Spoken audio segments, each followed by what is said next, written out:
Okay, so welcome to everybody to this first seminar of this season of the Brussels Institute for Advanced Studies. It's very nice for you to be here.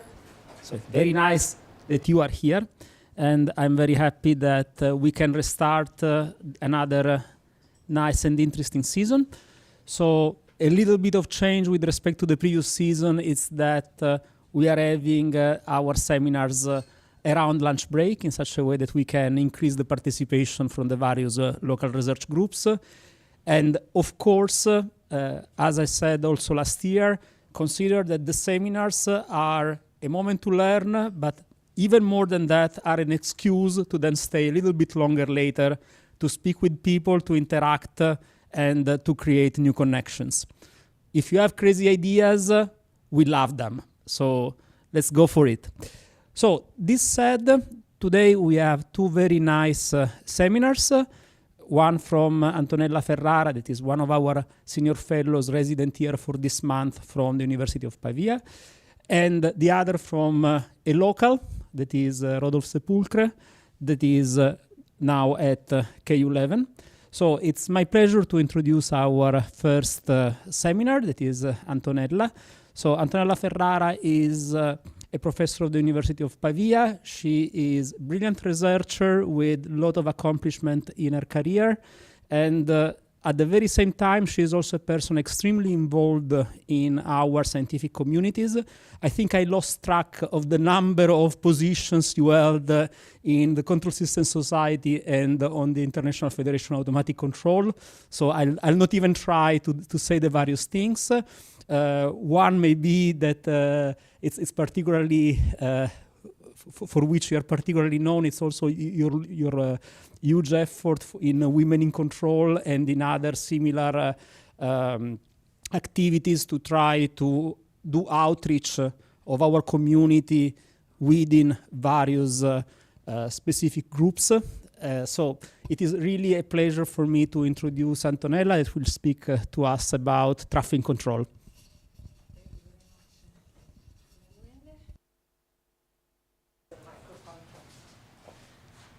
Well, thank you very much, Emanuele, for a very kind introduction, and thank you, of course, for the invitation to spend this nice time here in BrIAS. I'm really enjoying my stay, and I hope that there will be also other occasions in the future to maintain this very nice connection that has been created during this time.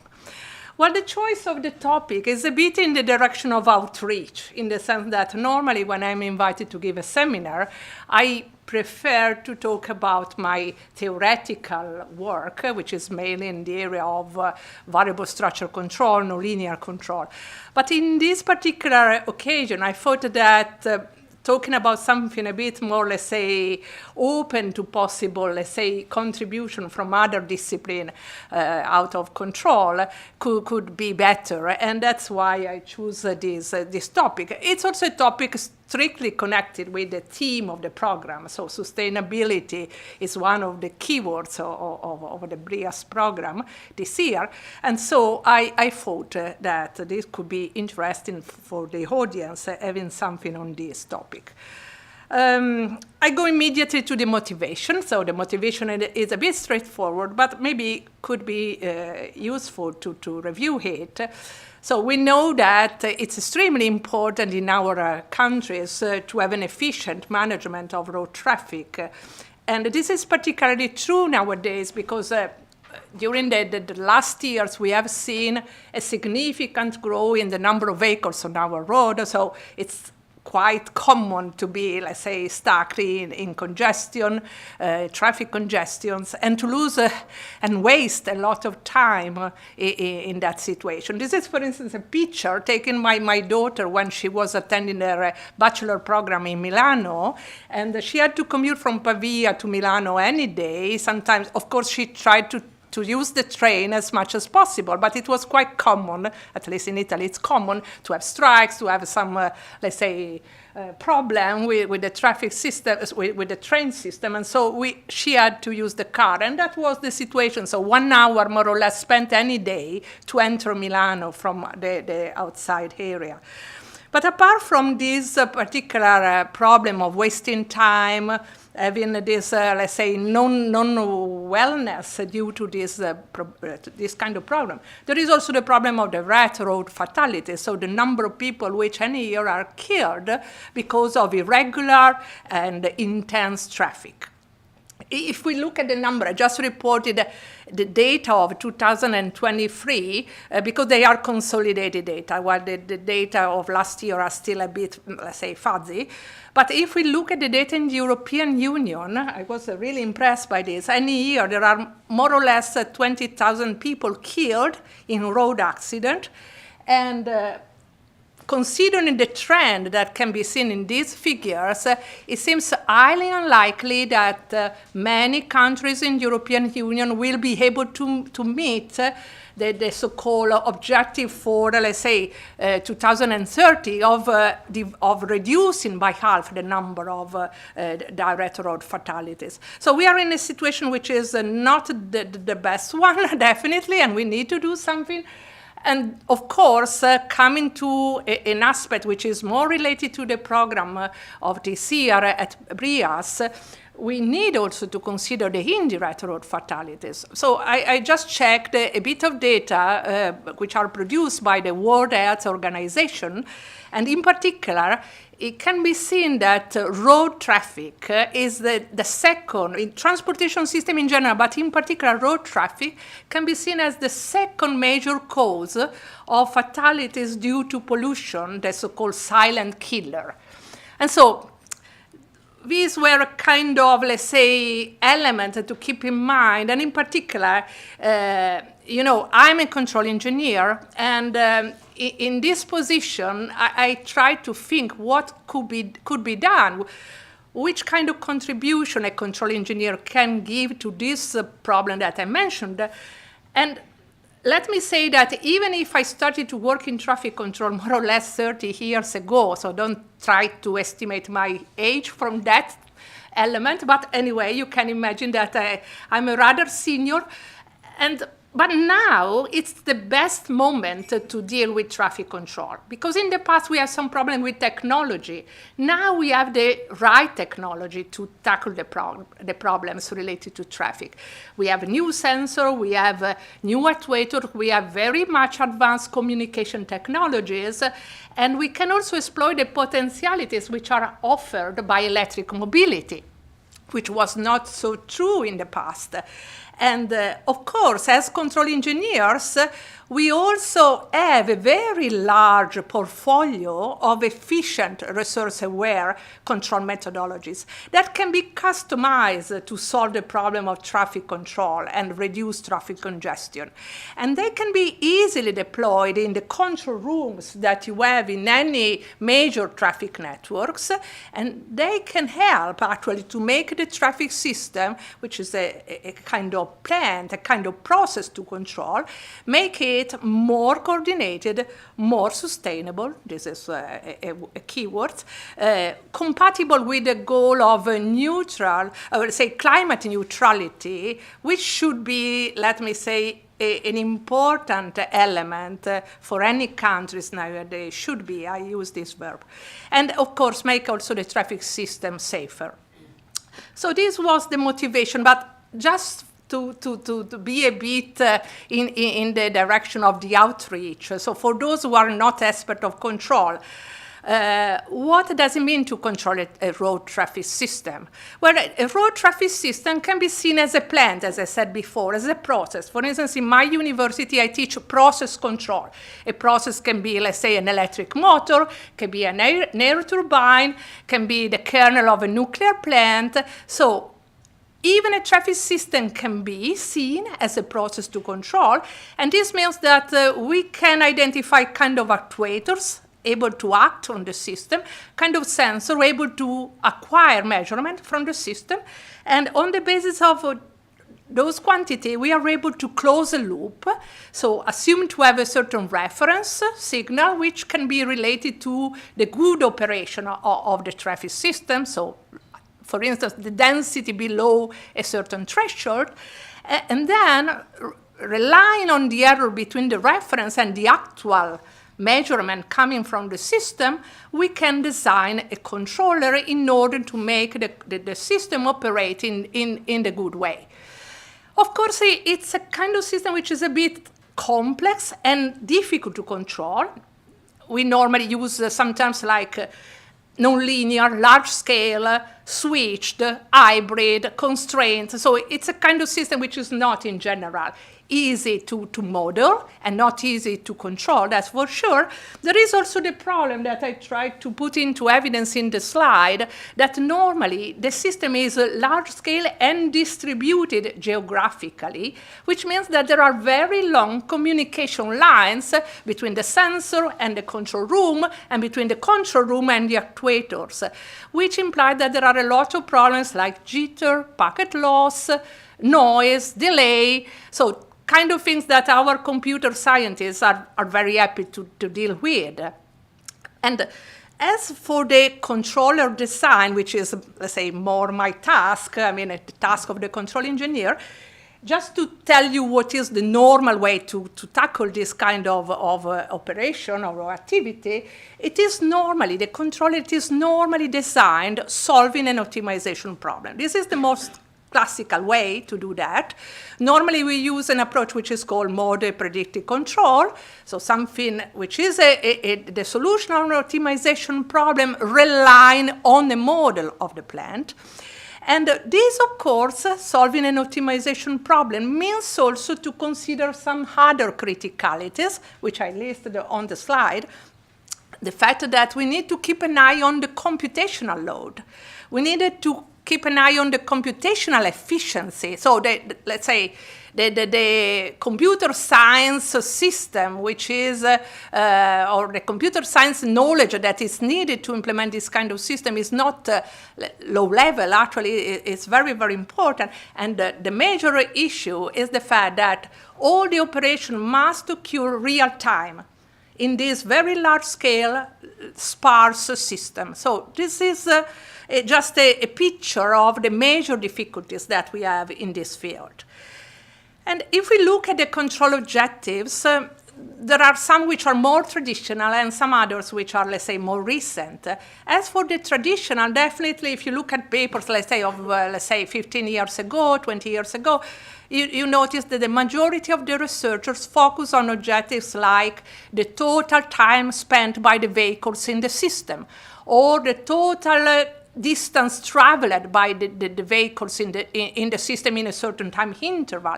So they are kind of objectives which are more related, let's say, to the throughput. So having a system which has a high throughput and correctly exploit the capacity that the system has. Then there are also other kind of objectives which are more similar to the picture that I showed you before of the control scheme. So having a set point, or for instance for density, or having a set point for speed, macroscopic speed of the traffic flow. So having a reference signal to track. This is important typically to try to exploit as much as possible the system capacity. And of course, there are the more modern objectives, the last one, which are more related to sustainability. And if you look at a recent paper on traffic control, many researchers, so let me say the majority of the researchers, focus on fuel consumptions. When I talk about fuel consumption, you must imagine the fuel consumption of the overall system, not of a single vehicle. All the vehicles present in the system in a certain time interval. And another aspect very important is emission. As I said, you remember pollution. So if we reduce the emissions, we can do some good for that particular aspect. And then there is noise reduction. Even noise is a form of pollution, and we must consider that when we control a traffic network. And of course, there is energy efficiency. This is particularly true considering the electric mobility. So in the future, we expect that the penetration rate of electric vehicle will become higher and higher. So keeping an eye, having attention in controlling the energy or optimizing the energy efficiency is an important action to take. And the other aspect that I want to mention is environmental risk mitigation. For instance, just reporting the experience in Italy. In Italy, it's quite common that goods and freights are transported using trucks, not so much using trains, but majorly using trucks. So very risky kind of goods are transported over the normal traffic networks that we have, with a huge environmental risk, because if there is an accident, there is a risk for the people, there is a risk for the environment. So all the areas which are close to the road where a very risky good is transported, along which the good is transported, is running a risk, even without knowing that. So it's important to consider. So just to summarize the major topics that I'm going to mention in the remainder of the talk. So I will start from the classic method. I was talking before with some of the students, and I told them I will try to start from the elementary aspect to make everybody able to follow. And then I will describe some recent development, in particular based on the modeling of service stations with recharge facilities, which are very important when you have an increase in penetration of electric vehicles. Then I will move to the major, let's say, theoretical part. So in that part, we did some good, at least in my opinion, of course, personal opinion, research work, and we provide a very nice result. So it's the multi-scale traffic modeling and control perspective. And of course, I will also make some short example to relate especially to sustainability objectives. So I start from the classic methods, and this can be useful as a sort of overview of this field. The first thing to be said is that traffic control methods are model-based. So they need a model. Now, it's quite in fashion to talk about data-driven control. And of course, I could give a second seminar on data-driven control of traffic system. But as I said, I prefer to start from the very basic topics. And so in classic traffic control, we use models. The models are typically models describing the traffic flow as a fluid, and I will tell you something about that in a moment. But the very important feature that I like to underline is that the models used in traffic control, so to design traffic control algorithms, are typically models capturing a single scale. So we have macroscopic models, so the fluid vision that I said before. Then we have mesoscopic models, which means models in which also some phenomena like car following, car overtaking are included in the model. And then we have the microscopic model. So any single vehicle present in the fluid is described mathematically, explicitly in the model. In this presentation, I will focus on freeway traffic control. There is another chapter which is urban traffic control. And of course, there is also another chapter in which the two kinds of traffic are connected. And so design or control is done assuming to have the different possible types of traffic. But let me say that freeway traffic control is, in my opinion, better as a topic to start with if you want to start doing some research in this field. It's very educational, in my opinion. And since I focus on traffic control in freeways, I start focusing on macroscopic models because they are those traditionally used to design control for freeway networks. If we start from the very, very beginning, I don't know if you can see because I wrote a bit small, but if you look, the date is 1956. So one of the first models which was proposed and became extremely, let's say, used everywhere in the world is the so-called Lighthill, Widham, and Richard model, which is, or LWR model, which is just based on a macroscopic description of the traffic flow by means of this PDE that you see here, so partial differential equation, in which there are two variables, which are the important variables, rho, which is the traffic density, so the density of the macroscopic flow, macroscopic traffic, and F, which is the flow itself, which is assumed to be related to density by means of this rather famous diagram, which is called traffic fundamental diagram. The traffic fundamental diagram is a steady state relationship between flow and density. And it's very typical considering a specific traffic network. So for any network, you could assume that for any portion of the network, you have a specific fundamental diagram. So it strongly depends on the morphology of the road and on the type of traffic you have on the road. That's the first thing to be said.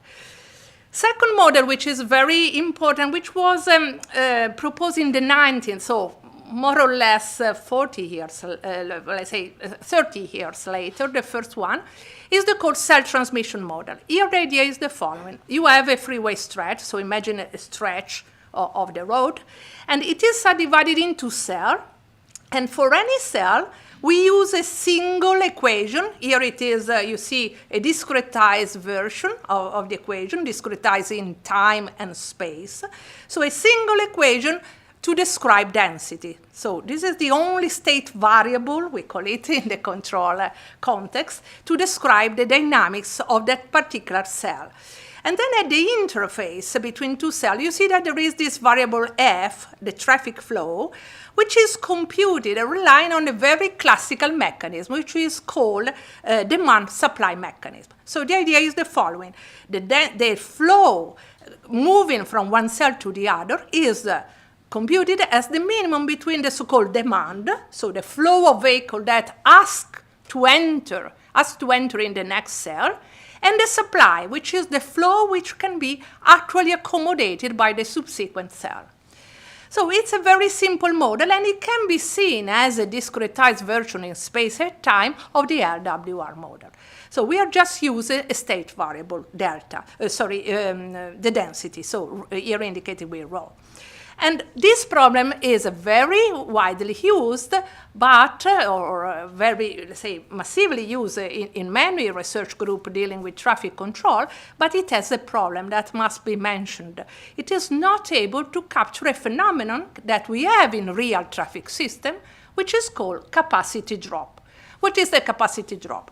Let's look at this picture in which you see a typical natural bottleneck. So you have a road with a certain number of lanes, and then there is a restriction. So the number of lanes in the subsequent part of the road is lower. If this wider part of the road is congested, then when the vehicle enters this point, so which is the actual bottleneck, they have to increase their velocity to move from a low velocity normally associated with a congested portion to arrive to the so-called free velocity of the uncongested part. So there is the need to describe the acceleration to capture this phenomenon. But if we don't model velocity, we don't model the dynamics of velocity, or speed, it's impossible to capture a phenomenon related to acceleration. So using the CTM, we can only model the dynamics of density, but we are not able to describe this phenomenon. Some variation have been done. I just mentioned one variation to the characteristic of demand and supply, which are the typical ones used in traffic control. And I also wrote some papers on this, so how to extend the cell transmission model to capture the capacity drop. But let me say that, honestly, the best thing to do is to move to a second-order model. So a model in which, for any cell, instead of describing only the dynamics of density of traffic, you also describe the dynamics of speed. So if you see here again, we have a cell of a certain length. We have a first equation, which is just describing how density evolves in time, and we have a second equation, which describes how speed evolves in time. And in this way, it can be demonstrated that the capacity drop is naturally encompassed in the model, which is a very, very nice thing. So the MetaNet model, which is the name of this model, was introduced by Papageorgiou in more or less in the same time of the CTM, so immediately after. And it is again another model which is very much used to design traffic control systems. But now let's see how traffic control has been realized, implemented in the past, and still now, let me say. There are many examples of application, real-world application of traffic control that sometimes we don't even realize that they are operating. For instance, in the Netherlands, it's quite, you see, this picture is was donated to me by a body managing traffic networks in the Netherlands. So they apply already traditional control. There are many examples in France, many examples in Australia, not many examples, or let me say 0 example in Italy, because in Italy we have some kind of policy for which it seems impossible to apply this kind of algorithm. But let me say that I hope that something will change in the future. So, which is the major feature of classic traffic control? It is infrastructure-based.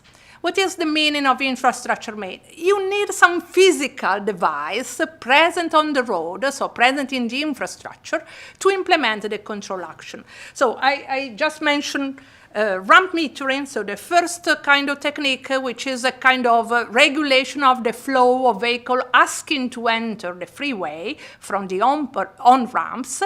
In that case, you can implement the ramp metering strategy by means of traffic lights, so just delaying the vehicles entering.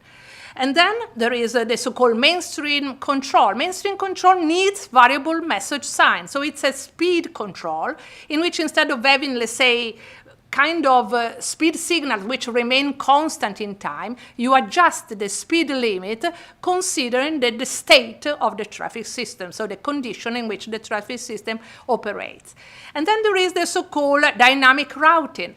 In that case, what is done normally to alleviate traffic congestion is to propose a different direction, different route for a special category of vehicles, typically trucks, vans, heavy-duty vehicles.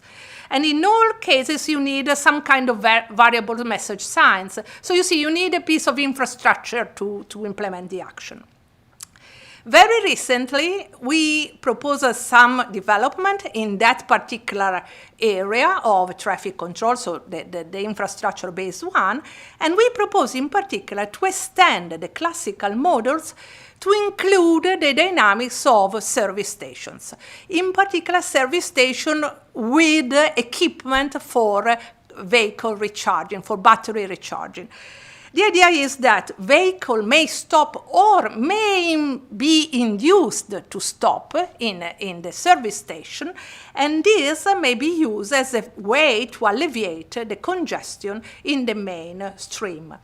Of course, to do that, we need to make the infrastructure, the service station become a sort of active traffic control element. So we need to incorporate some variable pertaining to the service station in the control problem and determine how those structure must be, let's say, set, which is the correct setting.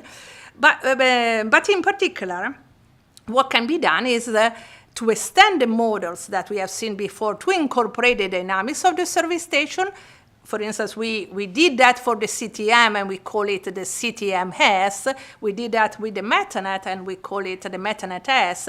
And having a more extended model, so incorporating even what happens inside the service station or what may happen inside the service station, we were able to solve different type of control problems, but in particular to solve control problems related to traffic in a different way.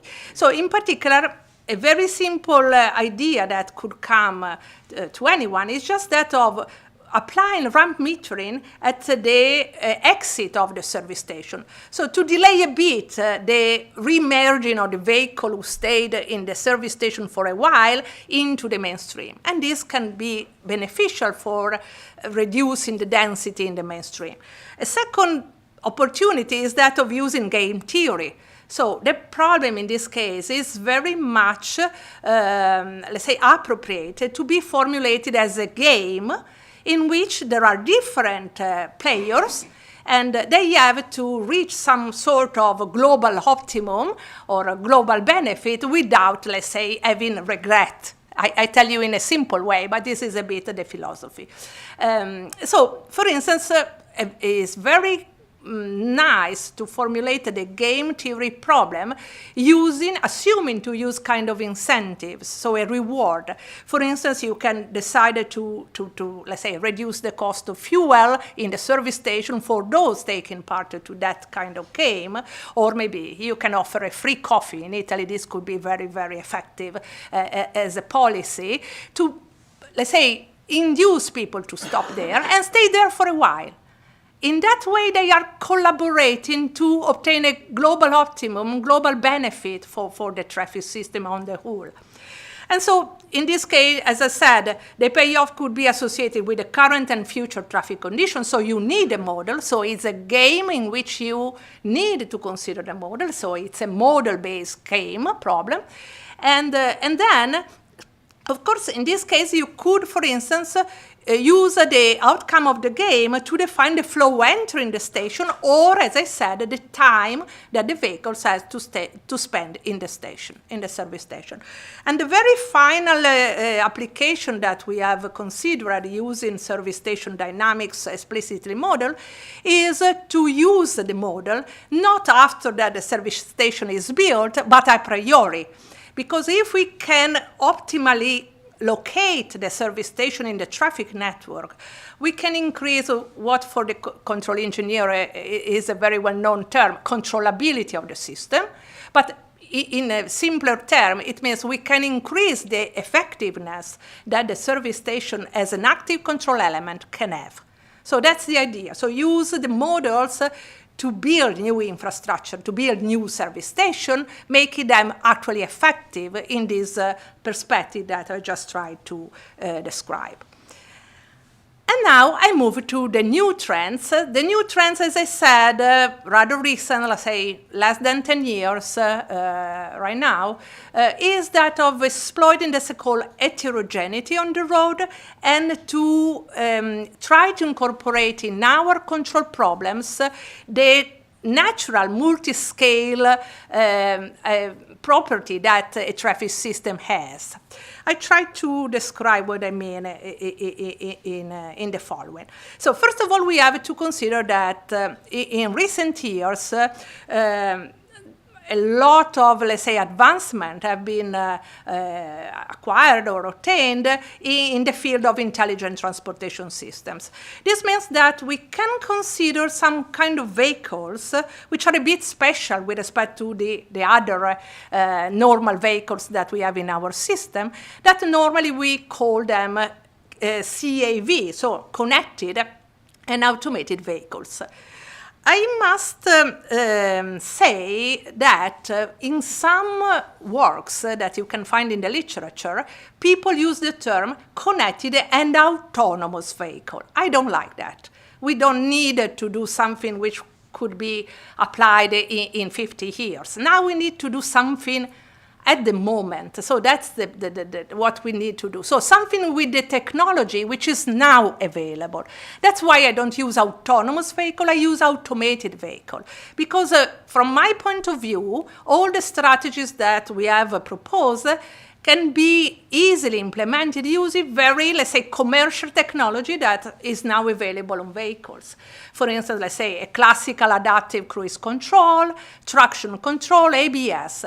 So sometimes we simply need to inject in the vehicle ECU, electronic control unit, a reference for the vehicle speed. And then if you have an adaptive cruise control, everything works. So you don't need that the vehicle is autonomous. The driver can be on board. And of course, this could be an element which makes the research a bit more complex. Because something that I would like to do in the future, and I'm not doing it now, is to incorporate also a model of the driver behavior. And this could be a very nice enrichment of the model that we are using. So, of course, we need that the vehicles, so these connected and automated vehicles are connected in the sense we need that they communicate. So they need to communicate with the infrastructure to receive some signal and to send possibly some signal if they have information that could be nice to share. But they also need to collaborate and then communicate with the other connected and automated vehicles.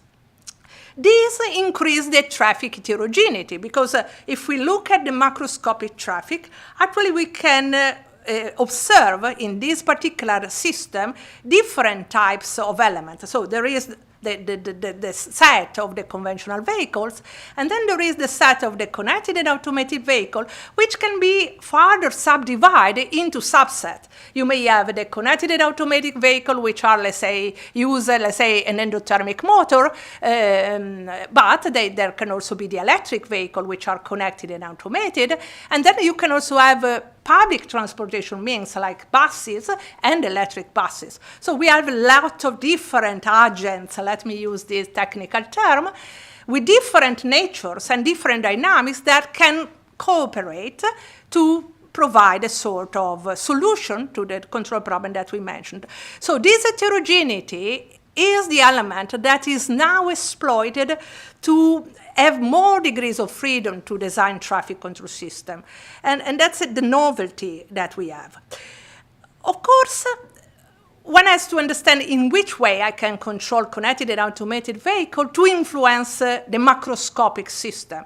The idea is to control them individually or to control them generate information. But in particular, the basic idea is that of create a sort of artificial bottlenecks that are moving along the road. So they are not fixed. They are not like the natural bottlenecks which typically are in a position and they remain, apart from accidents which are there in a position and remain for a certain interval. But if you have a free lane, one lane, free lane, two lanes, there are kind of bottlenecks that where they are, they will stay forever unless the road is changed. Now we try to create bottlenecks moving along the flow. And you should imagine this kind of element, like kind of atoms or individual elements which are immersed in a macroscopic fluid. So if you have an expertise in fluid dynamics, you can understand what I mean. So you have particles which are distinguishable, so they can be distinguished, but they are immersed in a macroscopic fluid. So in some sense, they are constraints. They cannot do everything they want. And well, one question could arise, but is it really possible to control a fluid, a flow of vehicles just operating on some sparse element in this fluid? Well, we have a demonstration, so we don't have a theoretical proof, but at least we have a demonstration of the fact that even in practice, some good results can be found. And in particular, I don't know if you heard about this experiment. There was a massive experiment a few years ago in 2022 in Nashville. And so a nice group of people, I mean, they are all colleagues with whom I have a collaboration. They are mainly from Berkeley and other university in the States. And the project that they were, let's say, involved in is called Circles. But in particular, the final, let's say, the showcase was to deploy 100 connected and automated vehicles on a Nashville interstate in the commuting time, so early in the morning, and then observe. These vehicles, of course, were controlled in the sense that reference speed were sent to the vehicles and to observe what happened. And the result was very, very interesting. So there were good results. The traffic flow was definitely regularized by injecting those particular vehicles having a very regular behavior in the macroscopic flow. So we have some example, or at least one major case of possibility of getting a result.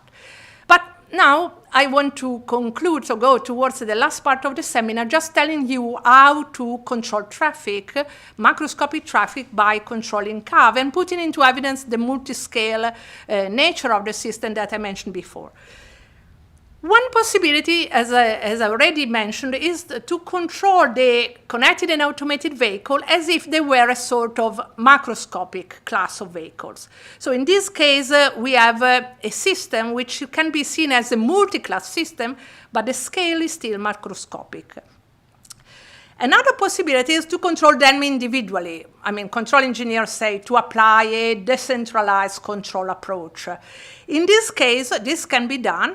We must be careful about the fact that if we don't introduce a bit of coordination, the risk that each vehicle is just following or trying to reach some selfish objective can be present. So you need to obtain a kind of good for the single vehicle, but in particular, a good for the entire system. That's something important.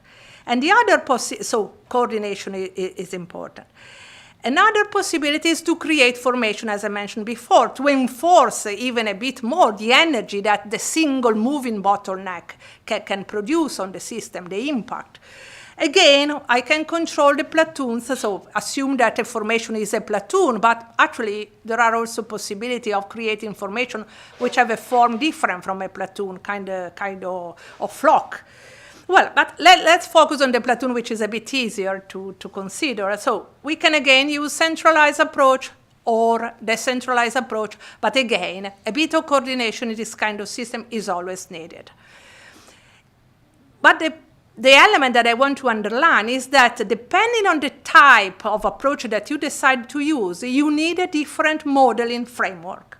And the point is exactly that. As I said, if you assume that the group or the set of connected automated vehicle is modeled as a macroscopic trough, you need a macroscopic model. So you have just a single scale with two different classes, but it's just a multi-class macroscopic model. But in the other two cases, so when you control individually the agents which are immersed in the macroscopic fluid, or you control them creating a kind of formation like the platoons, you need a multi-scale. You need to put into evidence the multi-scale nature of the overall system. That's important. And this actually offers a lot of new perspective for the research in traffic control. I mean, this is the concept which emerged in the last, let's say, less than 10 years, as I said, and has completely changed the landscape in traffic control. The idea is very simple. This is just, let's say, to give a kind of illustration of the idea. So let's assume that we have a traffic system. I try to put some, let's say, a symbol of a communication device just to say that some of them are actually connected and automated vehicle. Let's assume to have a demand. Consider that the traffic demand is something normally unknown. We can estimate it on the basis of historical data, but we have a problem with traffic demand. So typically we cannot predict it very well in some cases, but it's, let's say, a crucial aspect to consider. And normally what is known is the control objective. So think of, let's say, optimizing the energy efficiency of the entire system, reduce the fuel consumption of the entire system in a certain time interval. And then what we can do is apply the standard approach, which is that of solving an optimization problem, relying on a model which can predict with all the, let's say, approximation that are in order, the future development of the system. So in a classical approach, as I said, the model just predicts a single scale, typically macroscopic scale evolution. Here the idea is the following. We need to capture in the prediction model the macroscopic model, because of course this is important, this is the entire system, but if we want to control the platoon in such a way that they have an impact on the overall traffic dynamics, we need also to model explicitly the mesoscopic effects that exist in a platoon formation operation. And then, if we want to control the vehicle such that the platoon is maintained, is formed and maintained, we need to explicitly model the dynamics of the single vehicle. And then what can be said, if we have a model, we capture the different scale, then we can consider the model as a multi-scale model. This is the first feature to underline. But apart from that, we can explicitly exploit the different scale in the feedback. So generate a control which takes advantage of the different scale that the feedback encompasses in this particular setting and formulation of the problem. So that was the complete novelty of the last few years. This, let's say, this vision is rather new, but it was it demonstrated to be extremely effective. I just show you some example, try to go a bit fast towards the end. A first example is that of electric buses which are immersed in a freeway traffic. Well, the idea is to consider electric buses in a freeway traffic setting, because normally in urban setting you have dedicated lanes. In many countries, at least this is true, I think also in Brussels. So you have dedicated lanes for the buses. And so in urban scenario, it's not so effective to control them. But if you think of buses that connect different towns, in Italy there are many, so they are inter-cities traffic, let's say buses lines, or in UK it's quite common to use buses to move, let's say, from London to Glasgow. It happened, at least to me, very often in the past. And of course, in that case, you don't have dedicated lane, so the fact of having traffic congestion may affect the bus, and the bus could be controlled to affect the traffic congestion and try to alleviate it. Of course, we need to keep in mind two aspects. That we need energy efficiency, so because we don't want to waste energy, and on the other side, we also need to consider time schedule compliance, because of course the passenger cannot be affected by the fact that we slow down the bus in order to slow down the overall traffic. That's the idea. But doing that, you can formulate a problem in which you can control the buses immersed in the traffic with the objectives that we mentioned, so that of having the optimal values for the stopping time. During the stopping time, they also have the recharging of the battery, and so we also want to optimize the battery recharging. And to do this, we need a multi-scale model, because we need to describe the macroscopic traffic with the buses included, and then we needed to describe individually the buses, because we needed their position to know where they are in any moment in the traffic networks. And then, of course, we need also to explicitly model the state of charge of the battery to understand if it is actually needed to recharge or not. And so include this variable in the control problem formulation. And this is just an example of what has been obtained. So this is the signal produced by the controller. So you see that it's a reference for the speed of the bus. The bus is the red rectangle. This is IMSUM, a very common commercial software to simulate traffic system. Is a micro simulator, so any single vehicle is modeled explicitly. So you see the controller generates a reference for the speed, and then if you look at the flat area, it's a reference for the stopping time. So the bus received a knowledge, an information about the time that had to spend in any stop and any recharging station. And that's an example. It's applied to a road which is in Liguria. Liguria is the region where Genova is, and Genova is the town where I was born. And this is an application which has been very, very, let's say, appreciated by the traffic manager of Savona, which is another town. And the second example that I want to mention is a different kind of model that can be proposed to consider the different scale, still remaining connected with the classical model, but introducing some novelty. In particular, these models are based on the coupling between PDE, so partial differential equation, and ordinary differential equation. And in this way, we manage actually to do what I said before, consider explicitly in the control the different scales.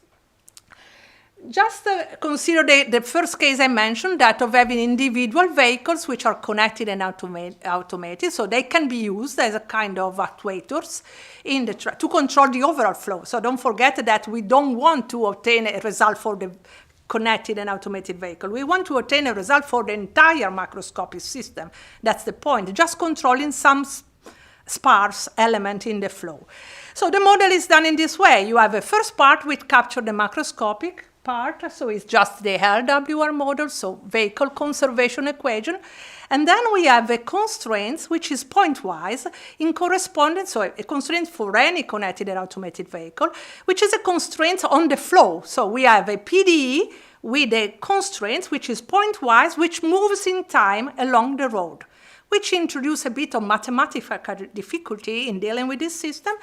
And then, of course, we need to have also an explicit ODE telling us for any curve, for any connected and automated vehicle, the position in time of this kind of vehicle.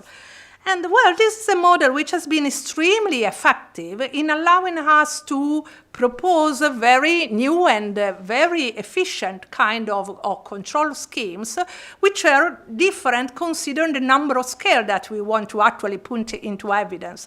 For instance, having a two-scale example, we can assume to control all the vehicles individually using a centralized control approach, or in a separate way, in a decentralized way, but with a bit of supervision, as I said before. And in this case, we have just two scales. In this case, we have the macroscopic and the macroscopic and microscopic scale.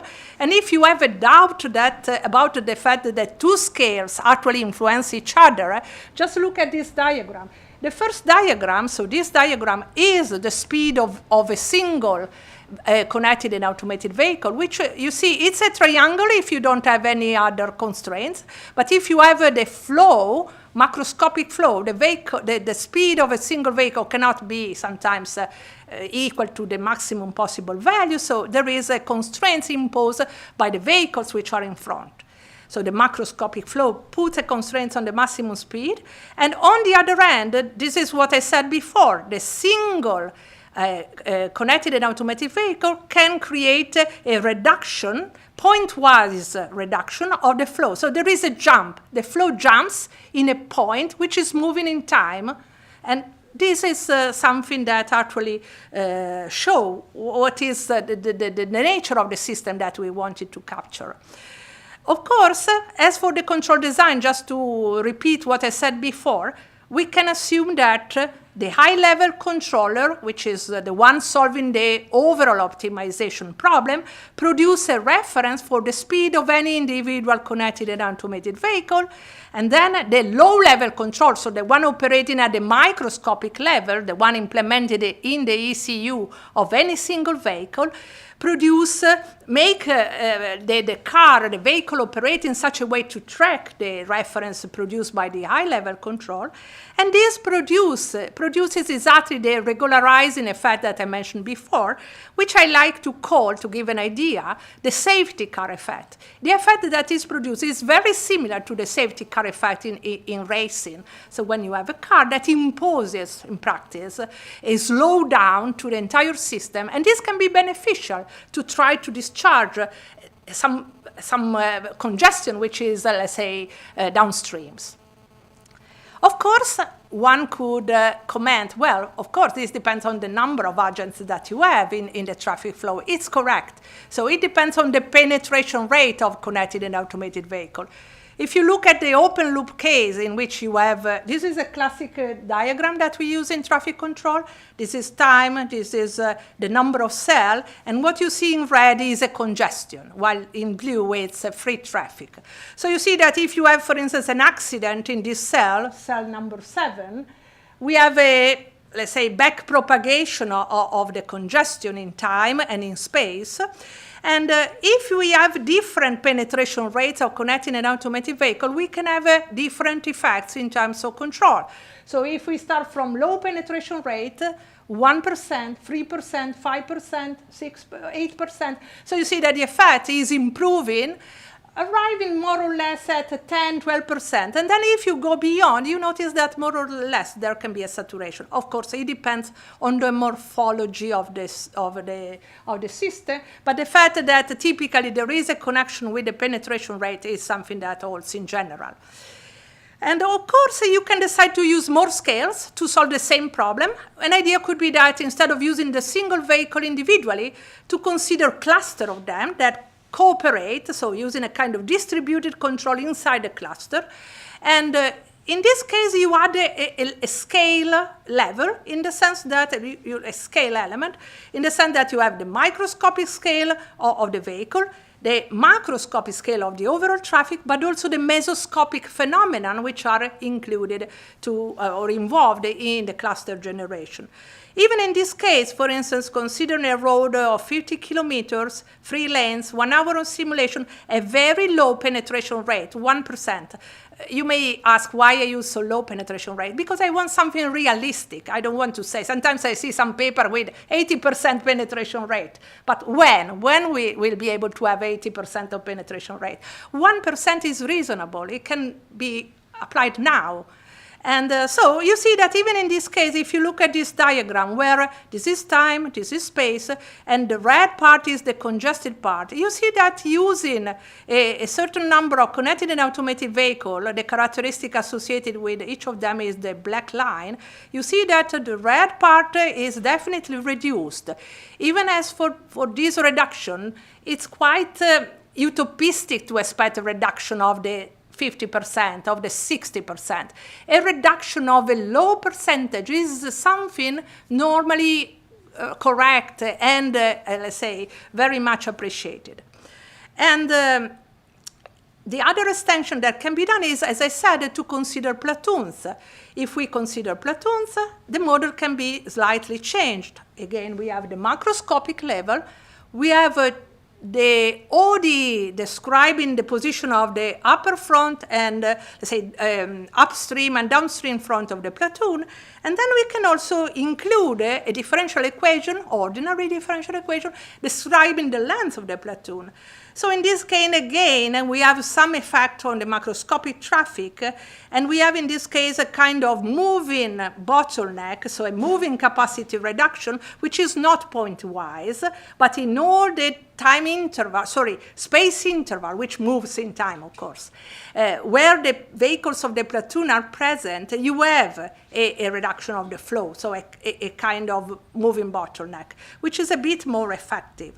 Just for the mathematician, if there are mathematicians in the audience, consider that now again we have a jump in the flow, which occurs when the front of the platoon and the last point of the platoon passes, they pass in some particular position along the road.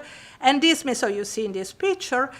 So in this case, just to give an input to the mathematician, but I don't want to enter too much into details, the Riemann problem, which is underlying the solution of this, I mean, the overall control problem is a bit non-typical, let me say. And so some particular theory for shock waves, non-traditional shock waves is needed to consider this.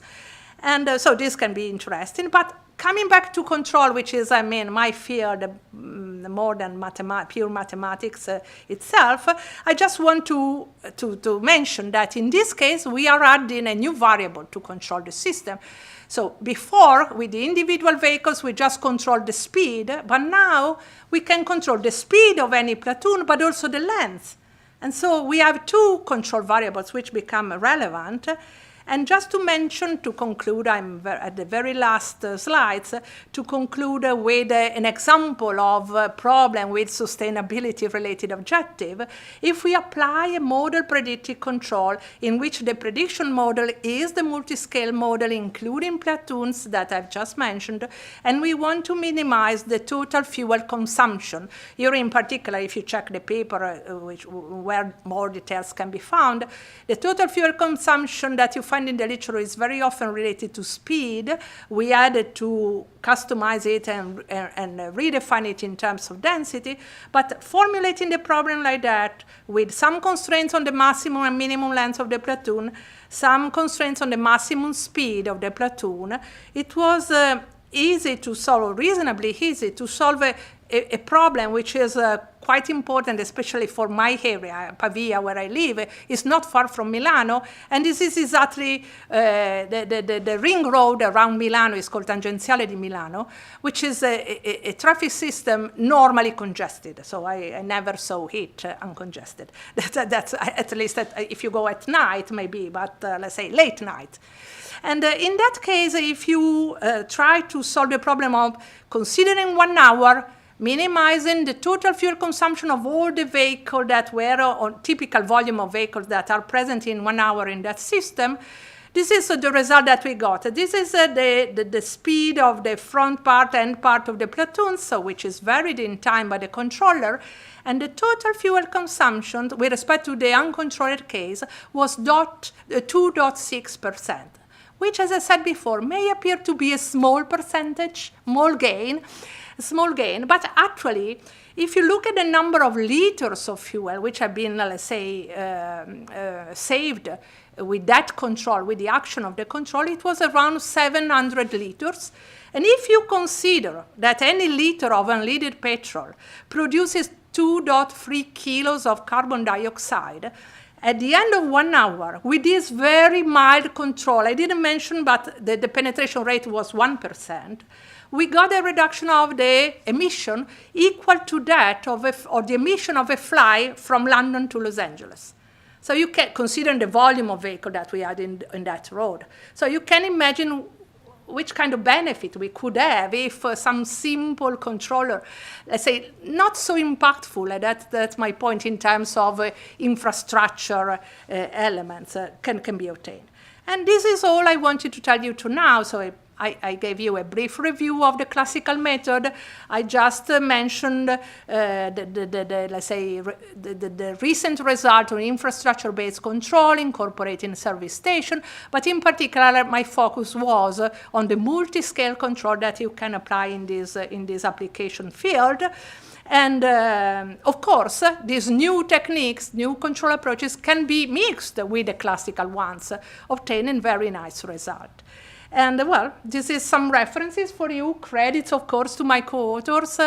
You see, the list is very long, just put in random order because I was not able to organize it better. I just wrote them thinking of all the people I'm working with at the moment on traffic control and I worked with in the past. For the students who like to do something in this field or maybe study something, I suggest, well, I wrote a book with two colleagues of mine, Simona Saccone and Silvia Siri, a few years ago for Springer. It's quite complete. There is a survey in Automatica, which is again a good starting reading for students, and a review in annual reviews in control, which is focused on sustainability objectives in traffic systems.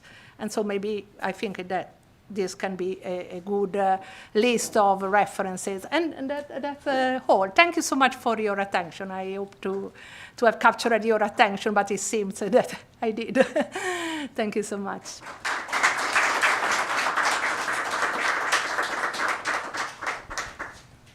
So thank you, Antonella. I'm quite happy because, okay, I see that I have to move on the other side.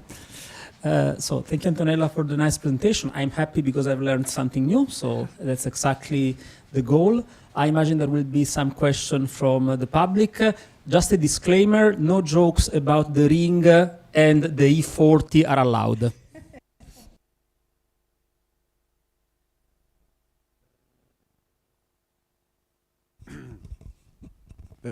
Thank you very much for the talk. Maybe a short advertisement for the circle experiments that you mentioned. So the next issue of the Control Systems magazine is entirely devoted to that experiment. So there will be 5 articles on this topic. It's indeed one of the rare examples of a large-scale experiment that was run. Exactly. Very, very, let's say, even expensive. So there was a large investment of funds to make it feasible. and a lot of dedication of the people involved, because I know that all my colleagues, I mean our colleagues who were involved, spent hours on that road to prepare everything, to have on the experiment day, on the showcase day, everything working, and so it was really a massive effort, not only in terms of funds, but also of personal effort of the people involved. To check out your magazine, it's just in a few days. Yeah. But my question perhaps is, okay, you present a control perspective, I would say, Yes. on traffic control. I imagine that the talk by someone from an AI perspective would be somewhat different. Can you comment on whether Yes. there is a sort of alignment more and more so, or on the opposite, whether there is a sort of a... Well, you see, I started from the model base for the reason that I mentioned at the beginning, so it's the more classical, approach. At the moment, I must say that more or less everybody working in control is moving towards the data-driven, so AI-based, let's say, direction. I'm also doing something on that. There are colleagues in Berkeley who already published something on that. Let me say, in this case, there is a bit a problem that must be mentioned, the availability of data.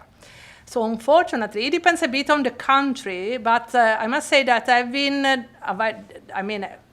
access to the historical data is sometimes even a problem. Collecting a sufficient amount of data online could be a problem. So I think that the transfer the complete change of direction, in my opinion, won't occur in a few years. But it could become more and more likely to go towards that new, let's say, modern direction, if you want to use this term, if we learn to, produce data which are maybe not, they may be also artificial in some sense, so to complement the real data that we can get with some artificial data which are reliable. So that's the point. So I see that, in my opinion, what must be done now, and this maybe is not an effort for control people like us, but maybe for people working in other disciplines, that of complementing the real data that we can collect with some synthetic data which have some guarantee of being reliable. That's the point. Maybe it's not only the problem of traffic control, it's a bit a problem in general. For instance, I also work in other fields like robotic rehabilitation. Even in that field, we are using artificial intelligence, but sometimes to produce good artificial data to complement the small amount of data that can normally collected from patients is the problem at the moment. So I think we don't have a problem in using AI algorithms, because many of them are already very, very much efficient. Of course, maybe I'm saying something a bit too extreme, but let's say an optimization problem can be sometimes, in the majority of the cases, reformulated as a problem where you can, for instance, use deep learning, deeper reinforcement learning. So very often you can, let's say, associate this idea of the optimum to the reward. But in my opinion, so my experience is that to use that kind of algorithm, you need data. And the other aspect is to be able to formulate the approach in such a way that you don't need much computational effort online, and you can do a lot of pre-processing offline. Because now, so unless new infrastructure will be implemented in the future, with the current level of computational power that is present in the field implementation that we have now, there is a lot of limitation. So we cannot make a lot of operation online. There is always the problem of, let's say, separating what can be done offline and online, because online you can do typically a small amount of operation, even assuming to have sampling time which are not too short. So that's the two major problems, in my opinion, are those: data and computational power for the real-time implementation. That's at least this is my experience, which of course it's could be limited anyway. So there is there is another question. Yes, thank you for the nice presentation. I really enjoyed. My question is about the CAV or CAV-based approach for the controlling the actually stream of the vehicles. So the question is, because mostly the human-driven cars actually pay attention to the variable speed limits or infrastructure-based, and if this CAV cars actually suddenly decrease the speed, it might also affect the safety of the vehicles which are actually preceding the cars or following the cars. Have you also studied the effects of this approach on the safety and some metrics like time to collision or the distance between the following vehicles? Or do you think that it might affect I hope to have captured everything you said, but let me say that the reason why I don't want to talk about autonomous vehicle is exactly that of leaving to the driver the responsibility to avoid the collisions. So consider that in all this kind of control, particularly, let's say, the mainstream control based on speed limit that you mentioned, and the control of connected and automated vehicles are kind of, let's say, suggested control. So I suggest a certain speed, and then, as I said, if you think of speed signals, the driver has to accept that suggestion and implement it. For the connected and automated vehicle, it could be implemented in a more, let's say, strong way, imposing that this limit is the one, I mean, the new limit is the one which is received by the cruise control and then actually put into practice by the control system on board. But the other possibility could be just to send a message to the driver. So assuming that you have your navigating system on board and you see that in a certain moment the speed, instead of being that you see on the traffic sign is on the road, is a different speed, typically lower, because this can produce a benefit. So that part, the fact of avoiding collision is a bit something that need to be further explored. We are working on that, honestly. I am not saying that we are not working. Consider that at the moment we are also working on what is called a free lane control. So kind of flow of vehicles without lanes.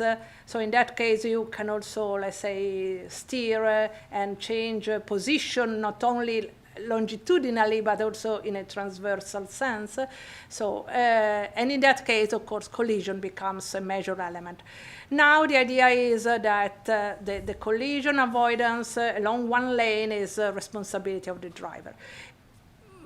In some sense, having the autonomous vehicle is even easier because you can implement some other, let's say, you can implement explicitly a collision avoidance strategy.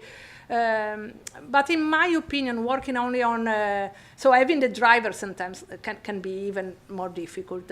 Explicitly, if you want to take into account the behavior of the driver. So I didn't add many details, but of course you can enrich the model, also consider a model of the driver behavior, for instance, and in that case things becomes slightly different, but having the driver is actually adding complexity, so is adding the human factor, the decision capability that the driver has. And this kind of collision avoidance aspect could be encompassed in the control or let to the driver as it is normally done in normally driven vehicles. I don't know if I replied to your question, but... Yes, thank you very much. My pleasure. We have time for a last fast question from Frank. Thank you, Antonella. A very fast question, different field. How can you reconcile your control methods with personal privacy? With this, sorry? Personal privacy. Personal privacy. Oh, yes, this is a, let's say, very serious problem. Of course, you know, any time that I mean, let me say differently. These kind of vehicles are considered as a kind of participants to a sort of collective game. So you should imagine a bit the situation like that. No? If I'm a driver and I am a vehicle which is equipped with the correct technology, I could be asked to take part to this collective effort to reduce traffic congestion or to improve the throughput of the system. So in that moment, you should ask a sort of, let's say, agreement, written agreement, and of course, the privacy aspect should be taken care during the typically anonymization effort that is done when you share data among different entities in a public scenario. So I think that is not a real problem, but of course we need consensus, so kind of written consensus, like when you go to hospital and you leave the physician take care of you. So I think that putting things in these ways, you agree to take part to this. And this could provide some direct or indirect benefit. So the fact that direct could be, as I said, maybe what could implement a policy for each. If you accept, you pay a lower toll to use the freeway, or but the indirect could be, if you accept, you are contributing to making the system operate better, and so it takes less time also to you to reach your destination. So that could be the idea. Okay, so I know there are other questions, but in the tradition of BrIAS, we are late. So that's something that I think it's an invariant of the last 4 years. So what I propose is, first of all, to thank Antonella again. Thank you.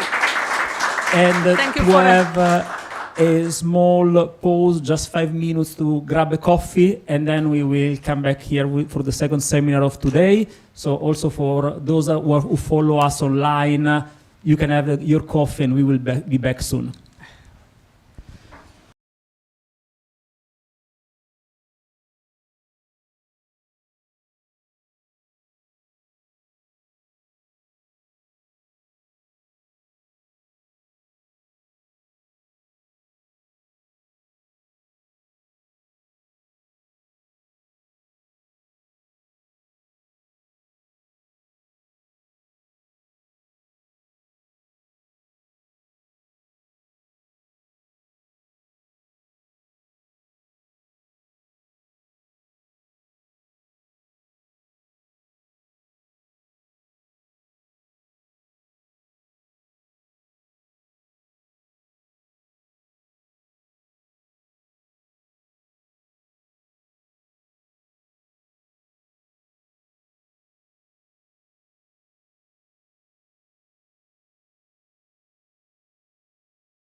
Okay, so welcome back, and for this, okay, I follow my director on the back.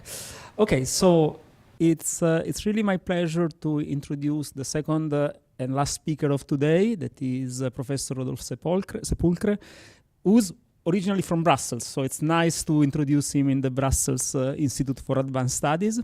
So Rodolphe is one of the most well-known control guys in our community. He was for a long time a professor in Liège, then he moved to Cambridge, and now is in between Cambridge and KU11. Am I all saying all right? He won several international prizes.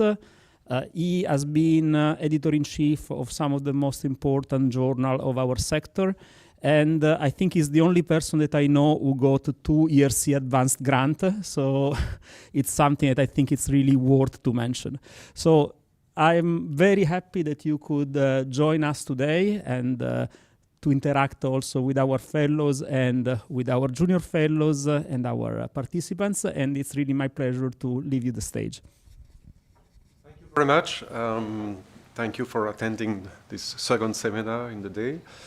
It's indeed my first visit to the Brussels Institute for Advanced Studies, and a particular pleasure for people being born in Brussels to speak in this institute. And I think that the program that you are running is very thought-provoking and very important, that to alert the control community that the real problem of the time is indeed to address sustainability.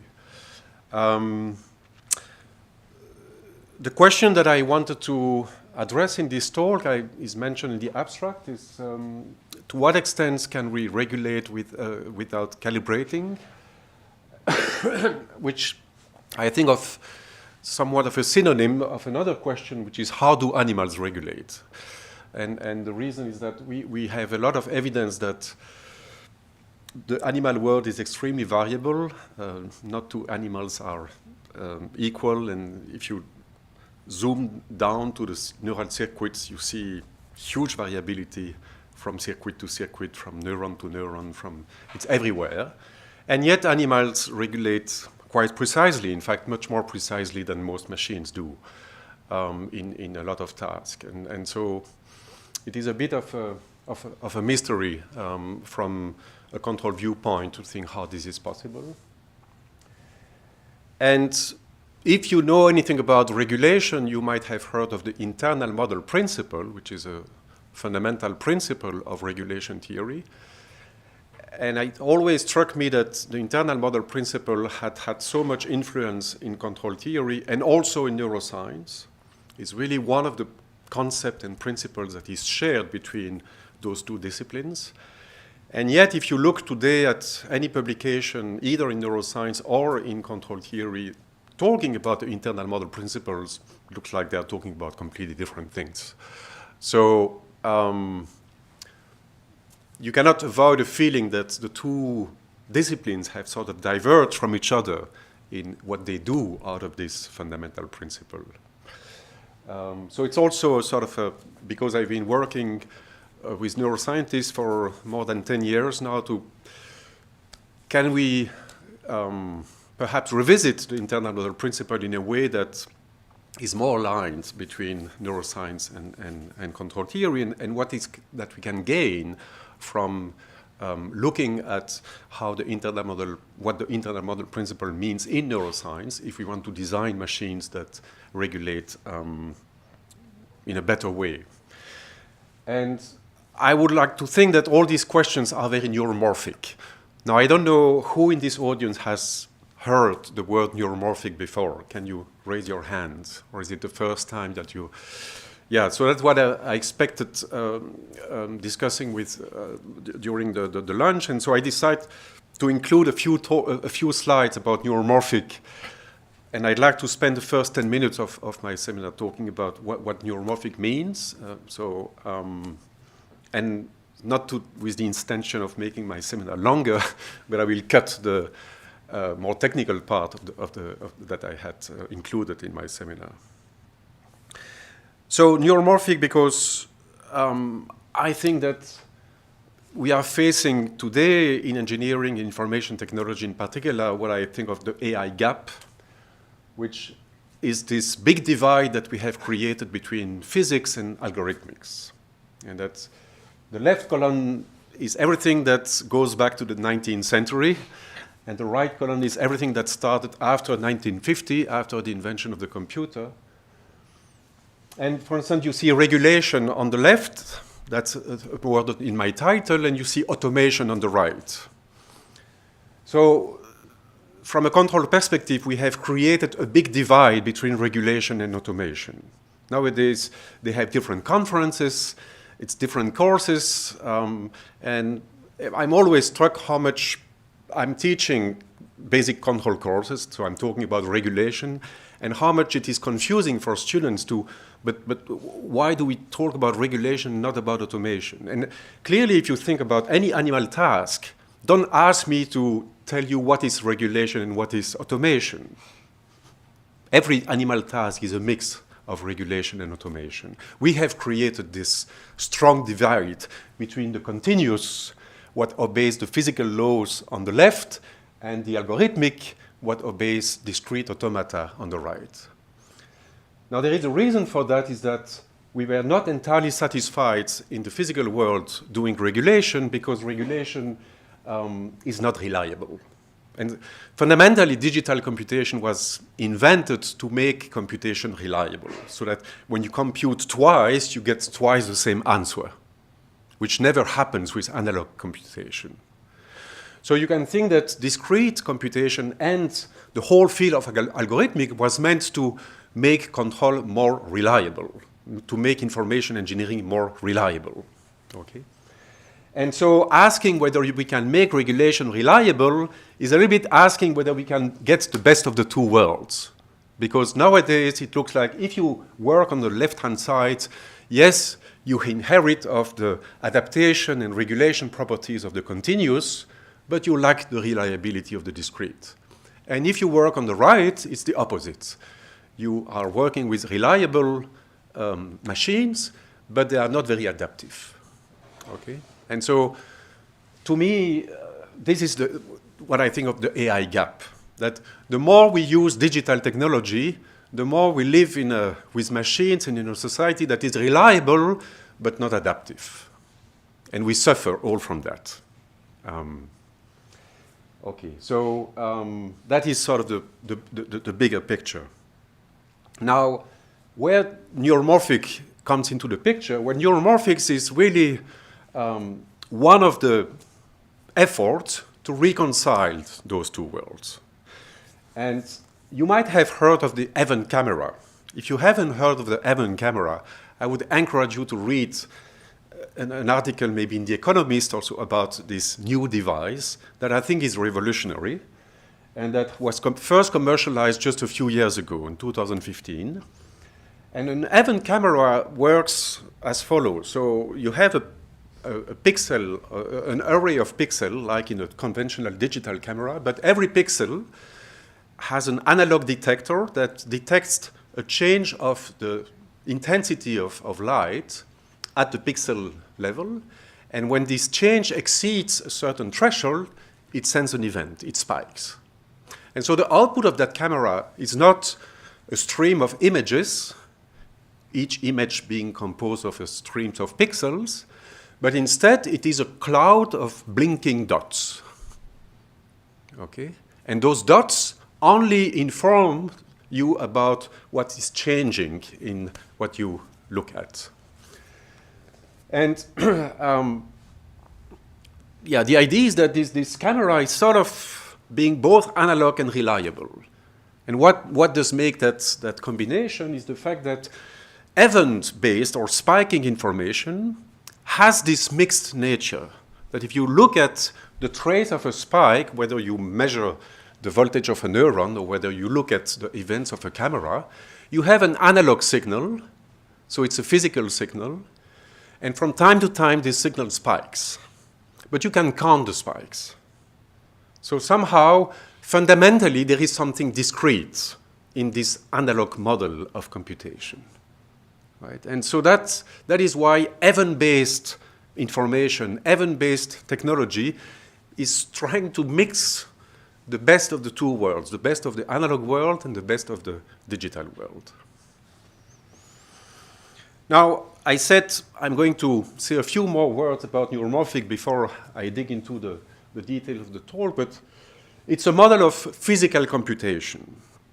And physical computation, I will come back to that, but again, it's the idea of using physics to do computation. But you could say it's analog computation, but it's special type of analog computation where you try to retain the reliability of the discrete. Because I think if you don't do that, then you are really going back to the 19th century.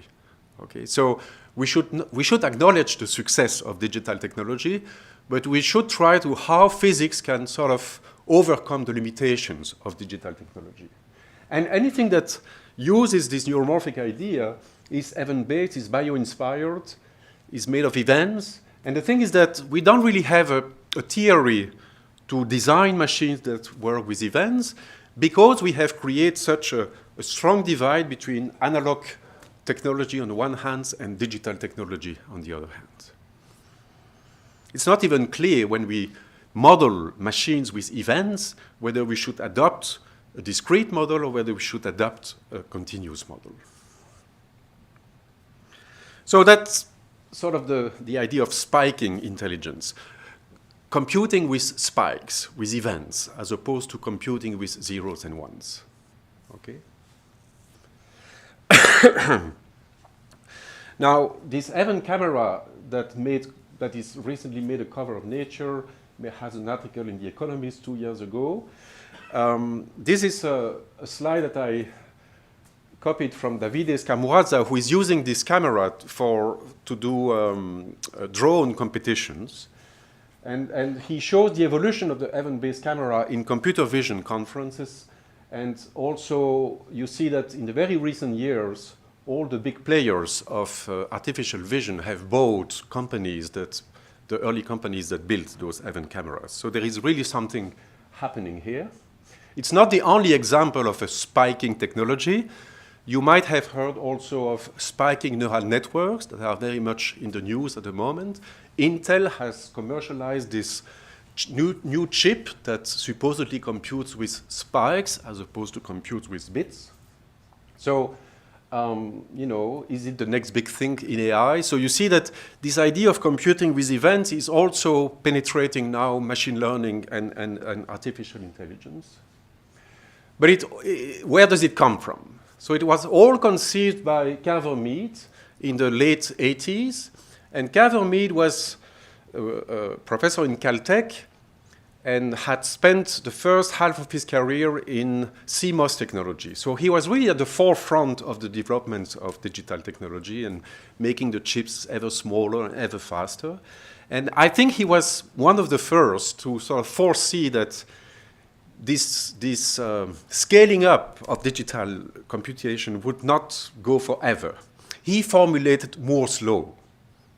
But he formulated Moore's law exactly to make people aware that at some point Moore's law would saturate. And we are exactly living in that time. Okay? And so certainly we see that I had one more slide, but it's fine.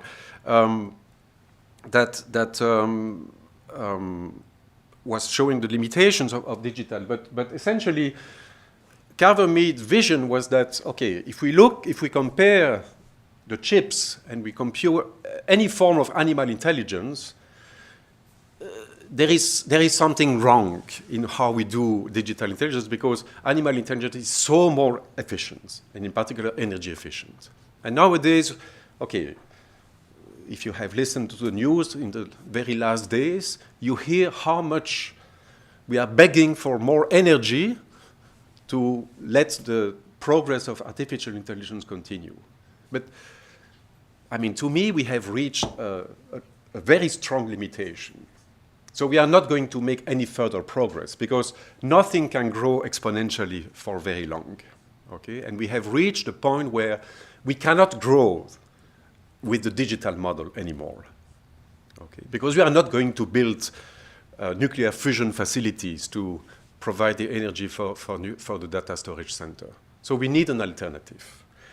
And I find this quite remarkable that the name physical computation was coined as the title of a new course that was created in 1982 in Caltech. 1982 is 15 years after the invention of the computer. It's even before the first personal computer, which I think appeared in 83. And already those physicists were, creating a course trying to think, okay, how can physics address the limitation of digital computation? And there were three of them: John Hopfield, Richard Feynman, and Carver Mead. And 1 year later, the course split it into three, and Carver Mead became the father of what we call nowadays neuromorphic engineering. Richard Feynman became the father of what we call quantum computing. And John Hopfield, I think, became the father of what we call nowadays neural networks and Ising machines that you might have heard. And I think it's quite striking that those three models of computation are more or less the only three alternatives today on the table to address the limitation of digital technology and the energy crisis of digital technology. So I'm not going to talk about the links between the three. I think there are very strong links between the three, but I want to put neuromorphic computing as part of this effort, which is, the difference perhaps is that quantum computing is very much physics-inspired, quantum physics-inspired, but of course neuromorphic computing is very much biology-inspired. Okay? And starting from the observation that animals only compute with spikes. I think that this is very closely connected to the topic of the theme of your year. This is the editorial that I published just 1 month ago about efficient control. And I'm listing a number of questions there at the beginning of that article that all were inspired by working on event-based control. And I also want to acknowledge that Carl Åström is the father of event-based control. He wrote the very first paper on event-based control in 1991, together with Carver Mead. That paper has 35 citations today. Okay. But that paper was visionary. So how many pulses do you need to control a DC motor? That's the question that is addressed in Carl Åström's paper. How much interaction with a chaotic system do you need to stabilize a system? This is a very old idea that comes from physics. How much energy do you need to control chaos? There were lots of papers published in the 80s about that question. How many bars do you need on each encoder before you can synchronize two motors? So, of course, if you think of an encoder, we think of an encoder as measuring a continuous angle. It doesn't. We just use the mean field of this encoder. But encoder is a pulse, is an event-based sensor that tells us, when the angle has changed by more than a fraction. Okay. How much energy is required to balance a pendulum?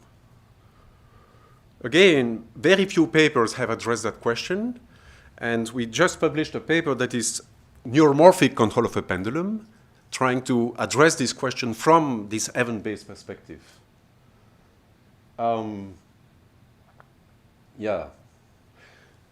What I'm trying to advocate in this article is that the concept of minimum energy control is a very old concept that goes back to the optimal control.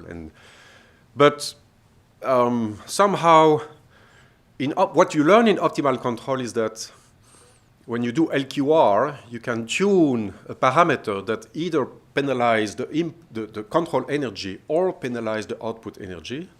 If you don't penalize the control energy at all, you end up with cheap control, or you end up with high gain feedback, which is very intuitive. And if you put all the penalty on the control energy, you end up with what we call minimum energy control. And the point that I'm making in this article is that I would say if you go today to a control conference, 99.9% are on the side of cheap control, high gain feedback, very highly performant control, not paying attention to the power of the controller. There is very, very little work on minimum energy control. So maybe it is a time now to, pay more attention to energy efficient control. And often, in my experience, energy efficient control is less intuitive than high gain control. Because, of course, high gain is brute force. And we know that brute force, it's not also very satisfying aesthetically to control a system with brute force. You like to interact with the system as little as you need for the system to do what you want the system to do. Okay, that's really in the spirit of, and that's why this event-based idea takes again most of the energy efficiency, not so much in how you implement the control, but how rare you make the interaction between the control and the system. And of course, the less you interact with the system, the more energy efficient you are, in a sense. That's sort of intuitive.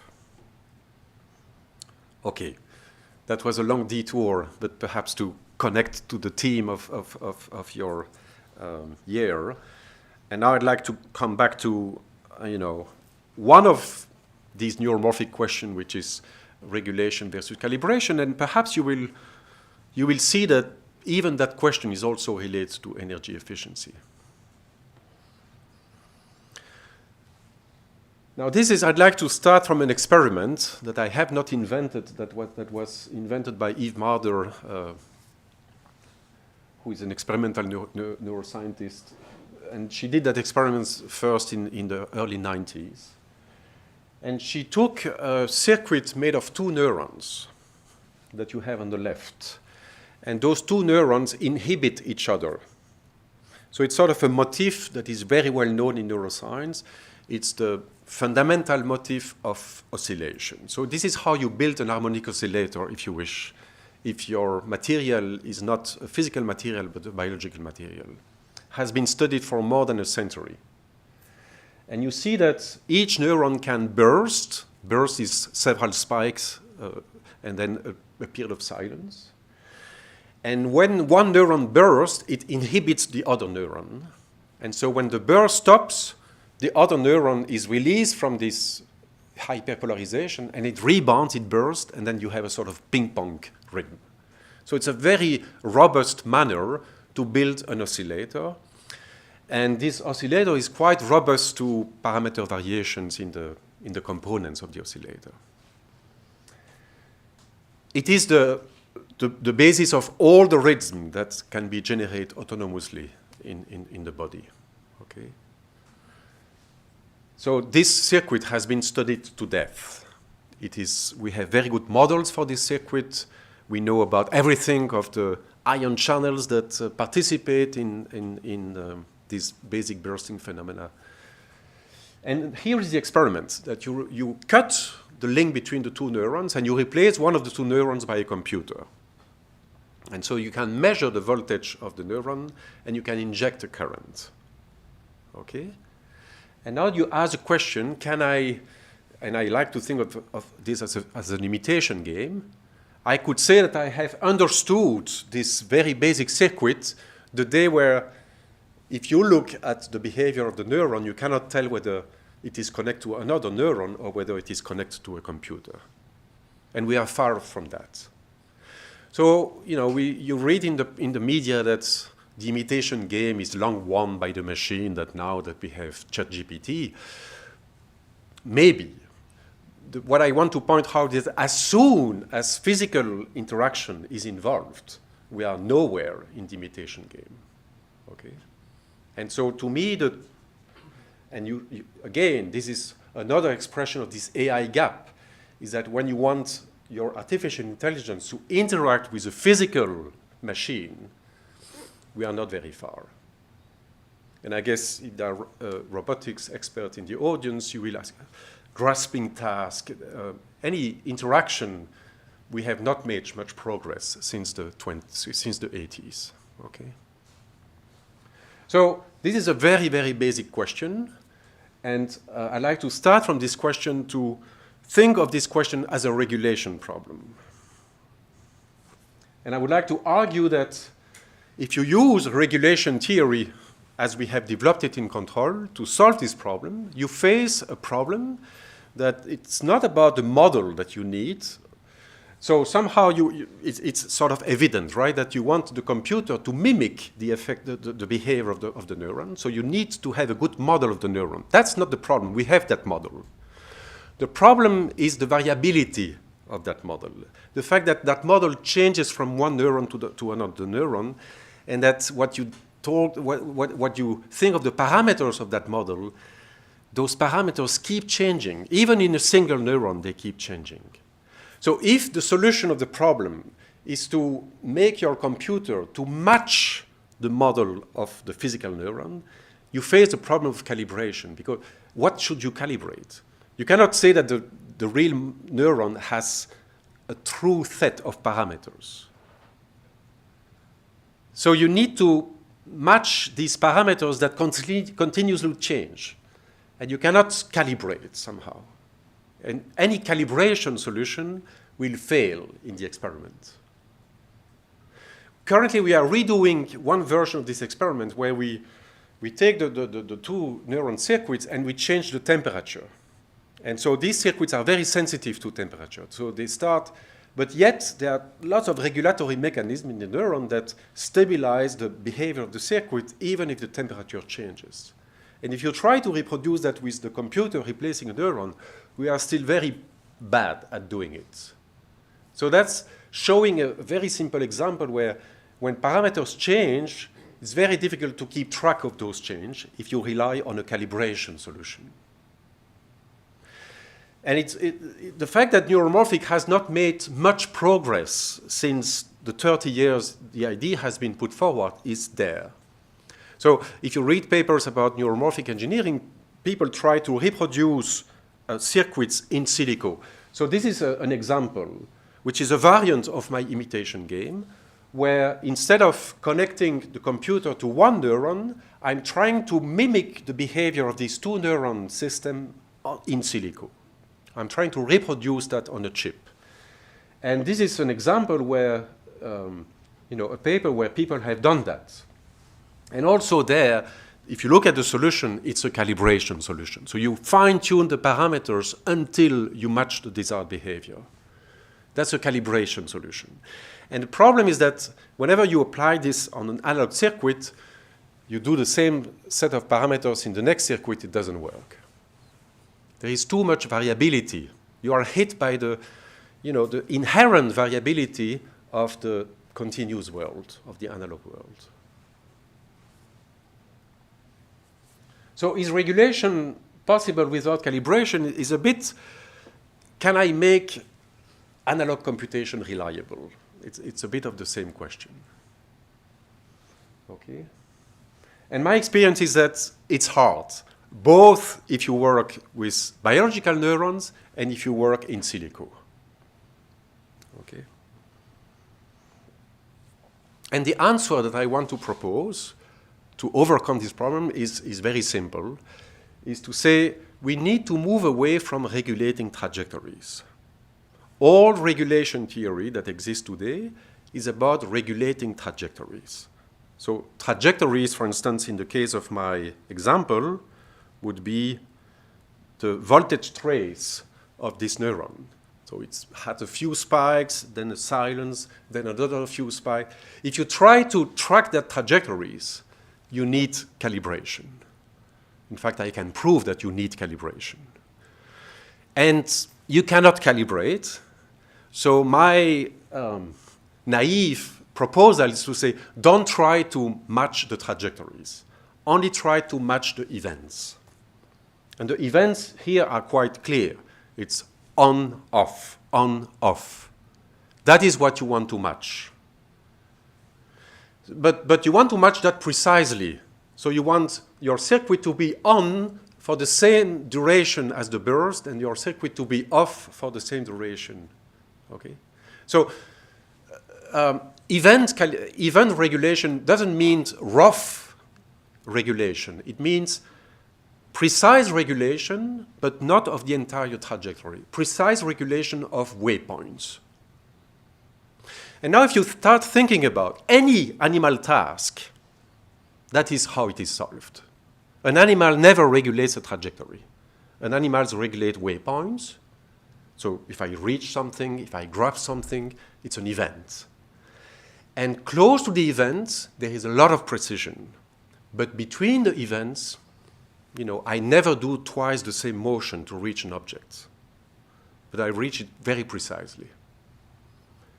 And so if we want to be sort of neuro-inspired, the solution to the difficulty of calibrating that is suggested by nature is don't try to regulate the trajectory, only try to regulate events. But then regulate the events precisely. Yeah? And so I want to share with you, it's a very simple idea, but it's an idea that somehow is different from the regulation theory, because regulation theory is always about regulating trajectories. You do a path planning for a robot, and you path the trajectory of the robot. You don't path waypoints. So I want to share with you, I will not go very deep in the technical details, because I won't have time for it, but I'd like to give you a few hints of what I've learned from neural circuits that I think could be imported in control theory to implement that principle even in artificial machines. So what I will do is that I will very briefly summarize what is meant by the internal model principle, in case you have not heard of it. And then I will go very quickly on the second part, which is how we apply this theory to the toy example that I have. So how can you think of this imitation game as a regulation problem?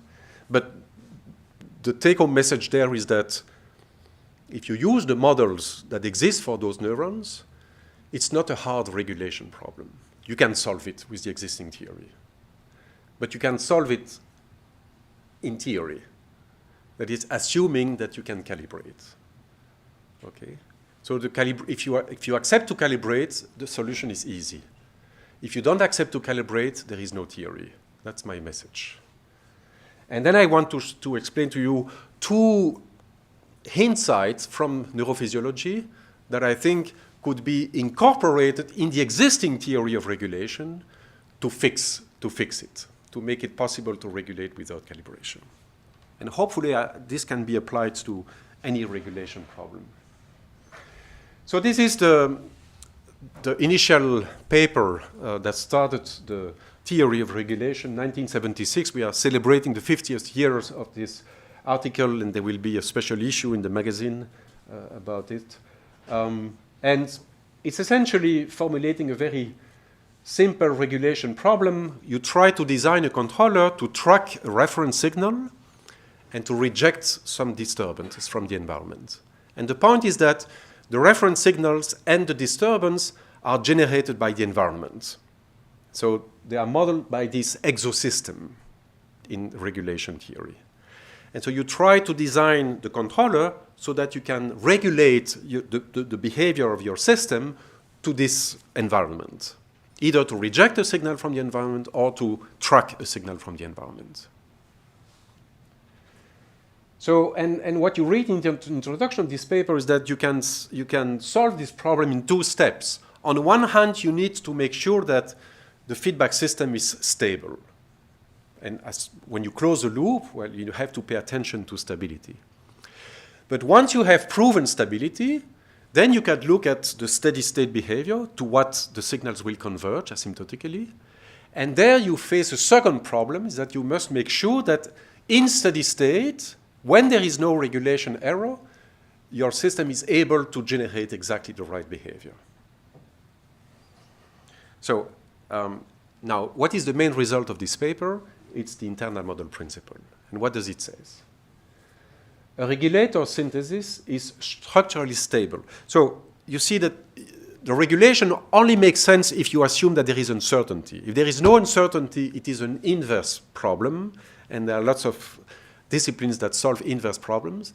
What makes it a control problem, a feedback control problem, is that if there is uncertainty in the plant and in the controller, only a feedback solution can solve the regulation problem. So you assume uncertainty, both in the plant and in the controller. And structural stability is a way of formalizing this robustness to the uncertainty of the plant and the controller. So what this says is that you can be robust to the uncertainty of the plant only if your controller uses feedback, and if in the feedback loop you can generate internally those signals that you want to reject from the environment or that you want to track from the environment. So this internal model principle is the idea that you need to be able to generate internally in your brain those signals that you want to track or reject in the environment. And that is a necessary condition. You see, there is a only if in the statement. And it is the necessity of the internal model principle that makes it quite interesting. Regardless of the solution that you choose, you cannot avoid doing that. So let me illustrate that on a classroom example. You have just a first autoderivative. So y dot equals u. Derivative of velocity is force. And you want to reject a disturbance, an additive disturbance d. So what should be your control, your feedback control? Well, maybe you can try minus ky to stabilize. You want to achieve y equals 0. And then you want to compensate for the disturbance by minus d hat, right? Well, in steady state, so your closed loop system is stable, right? And in steady state, when y equals 0, well, y equals 0 only if d equals d hat. You see that you must be able to generate d hat. That's what your controller is going to generate. But your d hat, you are going to solve the regulation problem only if d hat equal to d. D is given by the environment. Now, how do we solve that? Well, we make some assumptions about the signal d, about the exosystem. And typically we say, if the derivative of d is 0, I have a constant signal. And how do I reject a constant signal? I need an integrator in my control. That's integral control. So integral control is the simplest example of an internal model. You assume that the signal that you want to reject is generated by constant signals. You put an integrator in the controller, and that gives you the way to generate any constant signal, right? And so integral control says you cannot reject constant disturbances unless you have an integrator in the controller. That's what we teach when we teach regulation theory. Okay? That's perhaps the only thing that students remember from their control class, because it's so important. Now, you know, it might happen that your disturbance is, so a typical case is the disturbance is an harmonic signal, not a constant signal. So now you can use the same principle. You generate your disturbance with a second order differential equation, and somehow you need a copy of that equation in your controller. Well, here you already have a parameter that omega naught is the frequency of this disturbance. You must know it exactly. Okay? And then if you look at the way people have generalized regulation theory, well, you could say that my disturbance is produced by a dynamical system, x dot equals f of x. And now I'm very general.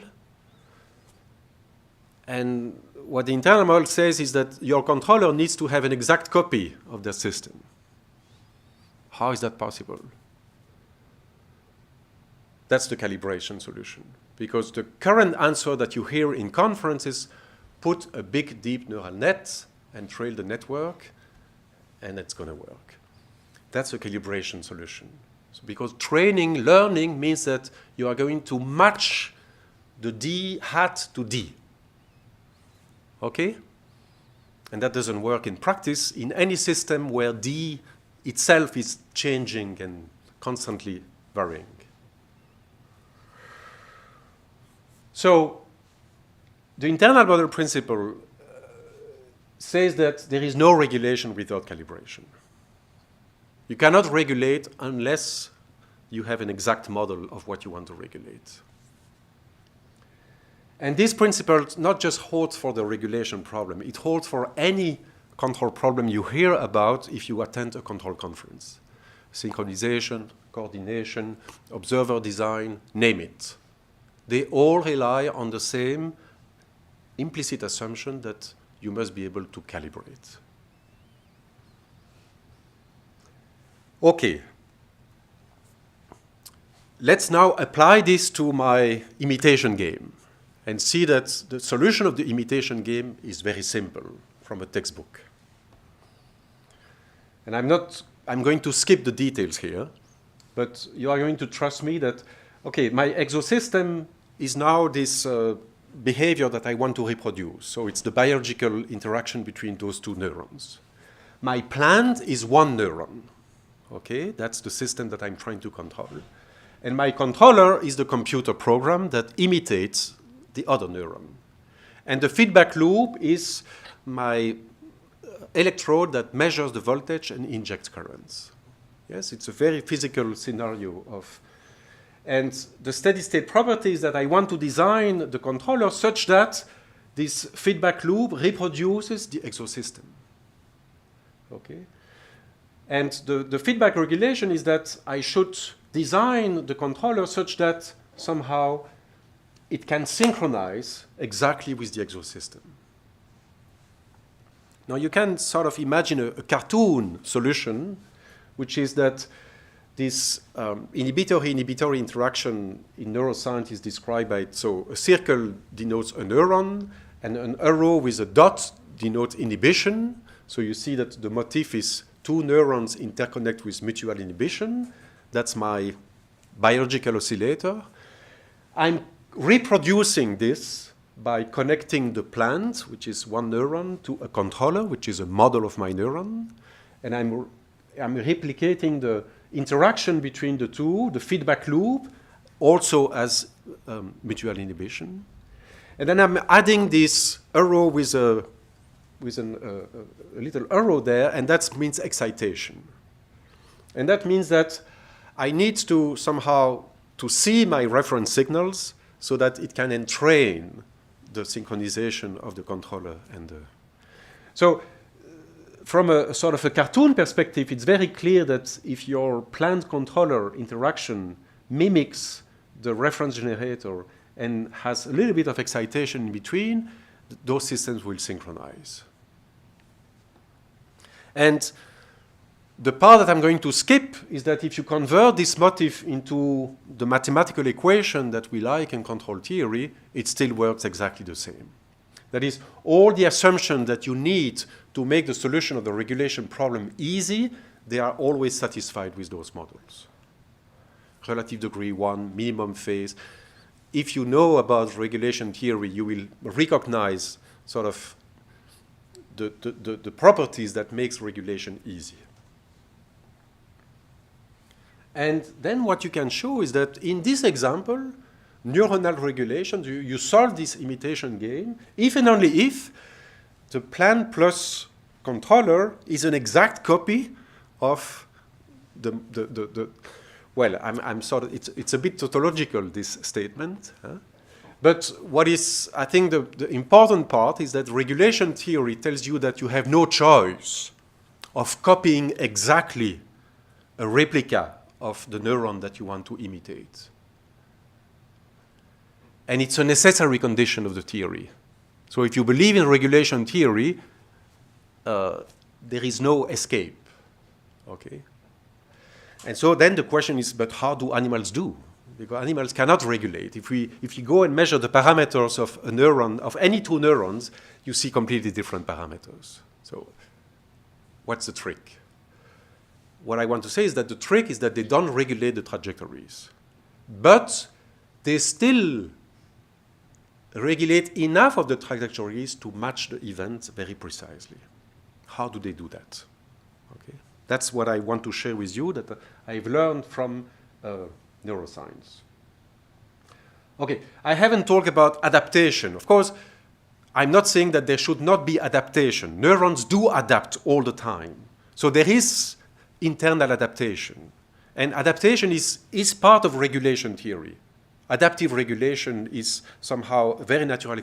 And so the synonym of adaptive regulation in neuroscience is neuromodulation. And neuromodulation is extremely important. In fact, it is the whole career of Yves Marder to understand neuromodulation in neural circuits. And there is a beautiful parallel between what we call adaptive regulation and what is called neuromodulation in neuroscience.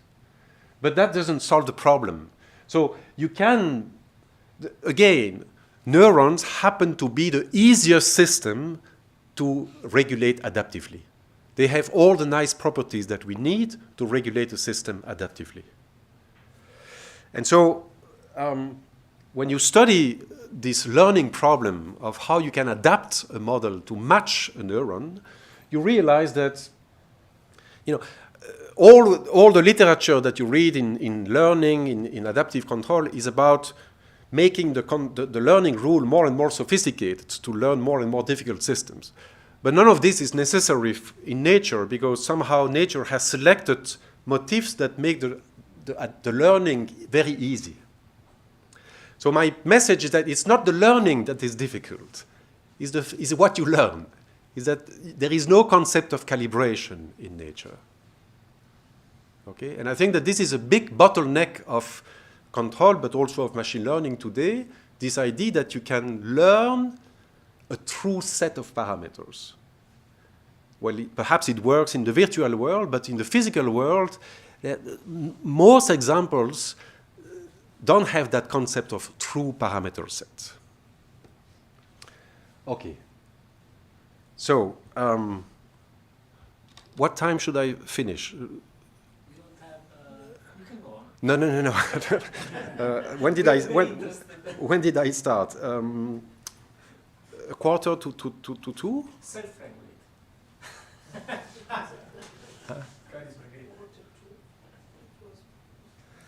Okay, so let me come to the most important part of the talk, I think, which is what I've learned from neuroscience to solve this problem. Okay, 2 lessons from neurophysiology. So, just recapitulating. On the left, we have the classical block diagram of regulation theory. On the right, we have a sort of the textbook solution that is suggested if you want to solve the imitation game of matching a biological oscillator. And so it looks very close to each other, but there is a difference. And so the first difference that I want to highlight here, which is I think the most important, is that what we call the exosystem. So the exosystem is the model that generates the signals in the environment. In regulation theory, they are of one type, and in neuroscience, they are of another type, and they are very different. So, and I want first, before I explain that technically, I want to show you an experiment that I find the most striking experiment that I've learned, that I've been exposed to in neuroscience. It's nothing novel, you know. This experiment was first done in the 70s, and then it was repeated in 1995. So you take a neuron, and you do electrophysiology, so you inject a current in the neuron, and the neuron is excitable. So if you inject a current, the neuron starts spiking. And that's what you see on the left, that there is a step change of the injected current, and that you see that the neuron starts spiking. And you record that spiking for a certain time, and then you stop the experiments, and then you redo the experiment. And so you do the same experiments 15 times with the same neuron in the same laboratory conditions. And you superimpose all the traces. And what you see is that the first 2 traces are more or less aligned, but very quickly, you know, they are all over the places. So the phase of this oscillator, if you wish, is not reliable at all. The same neuron, same experimental condition, you do it 5 minutes later, you get a different phase. That's the inherent variability of the analog world. And if you record the spiking time on the second plot, you see that the first spiking time is a line, but very rapidly it's all over the places. So that has motivated neuroscientists to say that spike timings is irrelevant. The brain cannot use that information because it's so unreliable. There cannot be information there. It's a debate that has been going on in neuroscience for 50 years. Now what you see on the right is a slight modification of the same experiment. Instead of injecting a constant current, you inject a jerky current. But you repeat 15 times exactly the same input. So it's a frozen noise input experiment, as they say. And now the spikes are perfectly aligned over the 15 trials. What is the magic here? This is very defeating. And this has led to all sorts of speculations that noise is fundamental to reliability of information and that it's an emerging property and whatnot. I'm going to say that there is a very fundamental but very basic distinction between those two experiments. Think that my exosystem is modeled by a differential equation. And that what I see on the left is a limit cycle oscillation of this differential equation. Well, a limit cycle oscillation of an autonomous system, it's an analog system, it's a physical system, it cannot be reliable. And the phase variable of a limit cycle is never stable, by definition. So you never have, if you know about Lyapunov exponents, so you have strong stability of the limit cycle, but on the limit cycle, you have, by the time invariance of the solution, any shifted solution is also a solution, and there is no stability that forces one solution versus the other. So somehow this drift, this phase drift, is inherently a property of noisy differential equation. So there is nothing surprising on what you see on the left. It's the unreliability of analog computation. What is the trick on the right? The trick on the right is that this input, what you see is no longer a limit cycle. What you see is a sequence of events. And each event is generated by the input signals crossing the threshold. So you have an excitable system, and each spike is the excitability of the system that manifests itself. On the left, you only have one event, a long event, and you have the response to that event. On the right, you have a sequence of events. And now, an excitable system that you hit with a little kick, that is very stable as an object. So if you do it twice with slightly different conditions, you get twice the same explosion. So if you wonder, so this is the experiment that was done 20 years earlier. It's even more striking how reliable are the spikes. Those are recordings. Huh? This is us redoing that experiment in silico with neuromorphic circuits and making exactly the same observation. So the unreliability that we have in biology, it's also in any analog circuits design. And so this is the cartoon that sort of explains the difference. If you know about phase portrait, you have an equilibrium that is the dot that is stable and has a small basin of attraction. If you are pushed outside of the basin of attraction, you have a large excursion before you come back. That's the phenomenon of excitability. So you see that the way you generate events in an excitable system is you give a little kick to the system so that you get out of the basin of attraction and whoops, you have these big swings before coming back. That behavior is a stable behavior that is very contractive, very stable, very robust. And what you have on the right is the same system, but when you change the applied current, and now you have a limit cycle oscillation. This limit cycle oscillation has lost the excitability property. and you have no stability in the phase. But the point that I want to make is that in regulation theory that has existed for 50 years, all the exosystems are generated as closed dynamical systems. So the only non-trivial trajectory that a closed dynamical system can generate is a limit cycle. So by definition, the exosystems that we use in regulation theory are unreliable.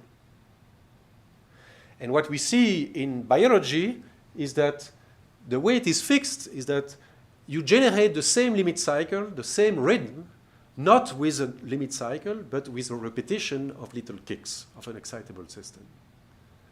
So if you only look at the oscillation, you don't see the difference. But in one case, it's very reliable. In the other case, it has no reliability.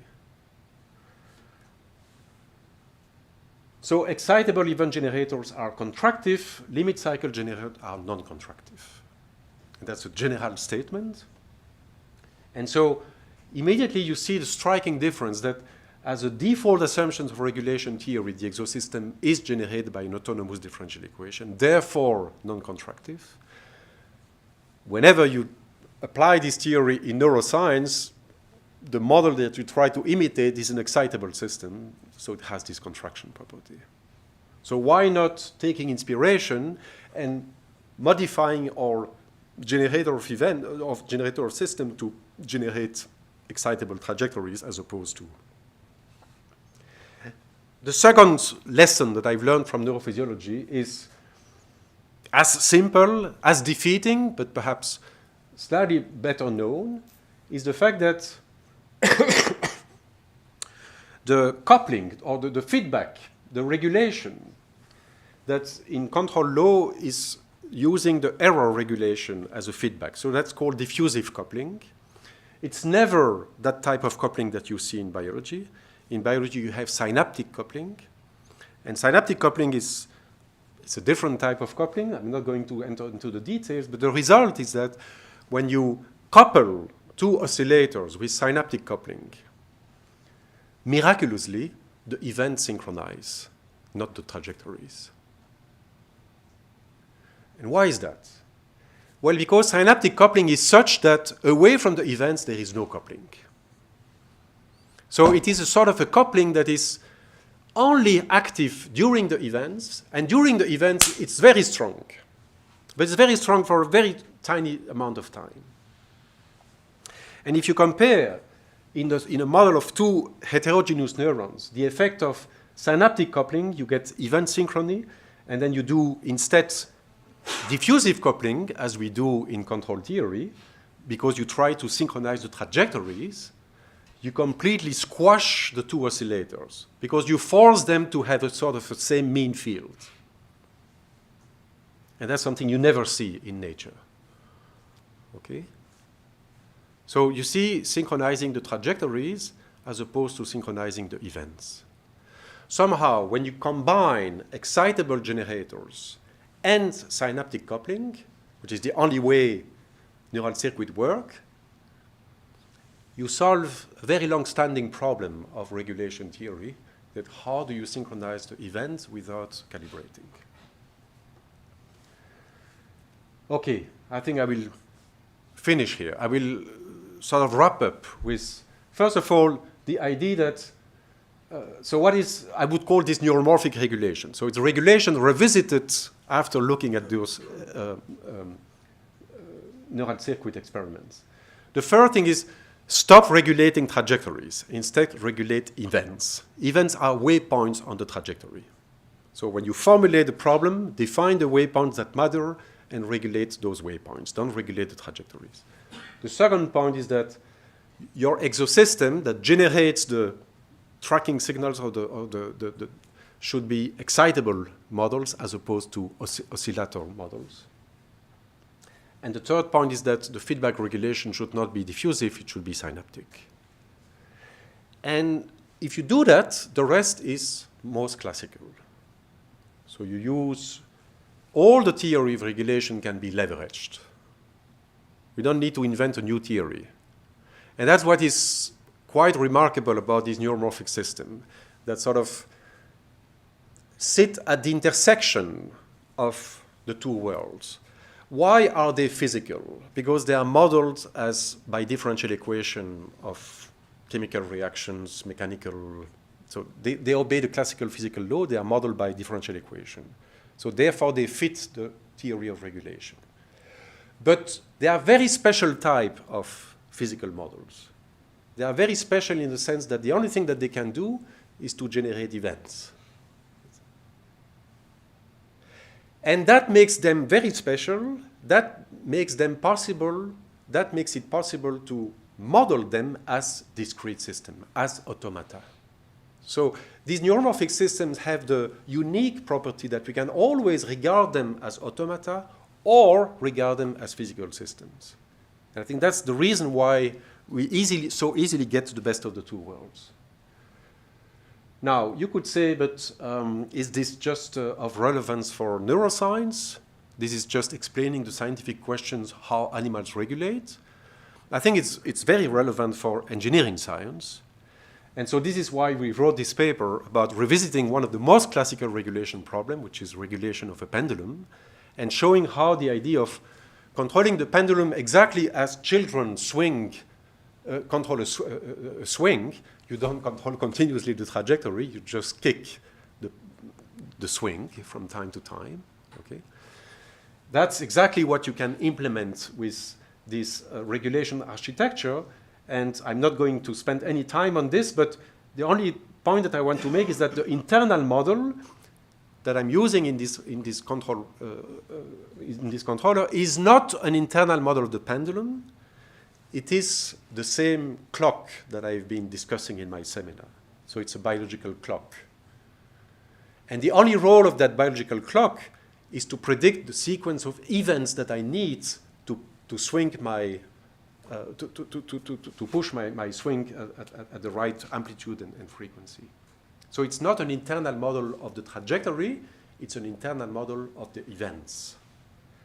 And for that reason, I get a lot of flexibility. I don't need to be even close to the dynamics of my pendulum. I only need to replicate the same sequence of events.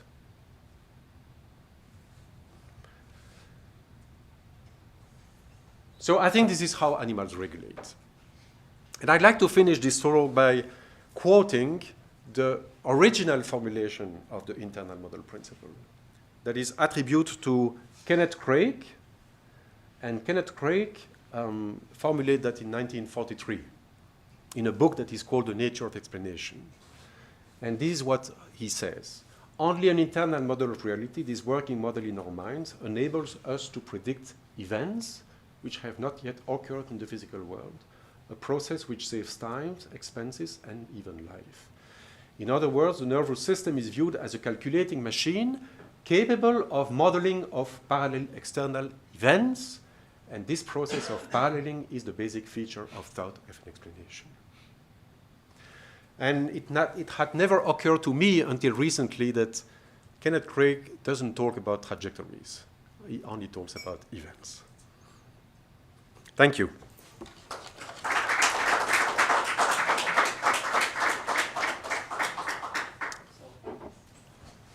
Thank you, Rodolphe, for this very inspiring talk. I imagine there will be a few questions from the audience.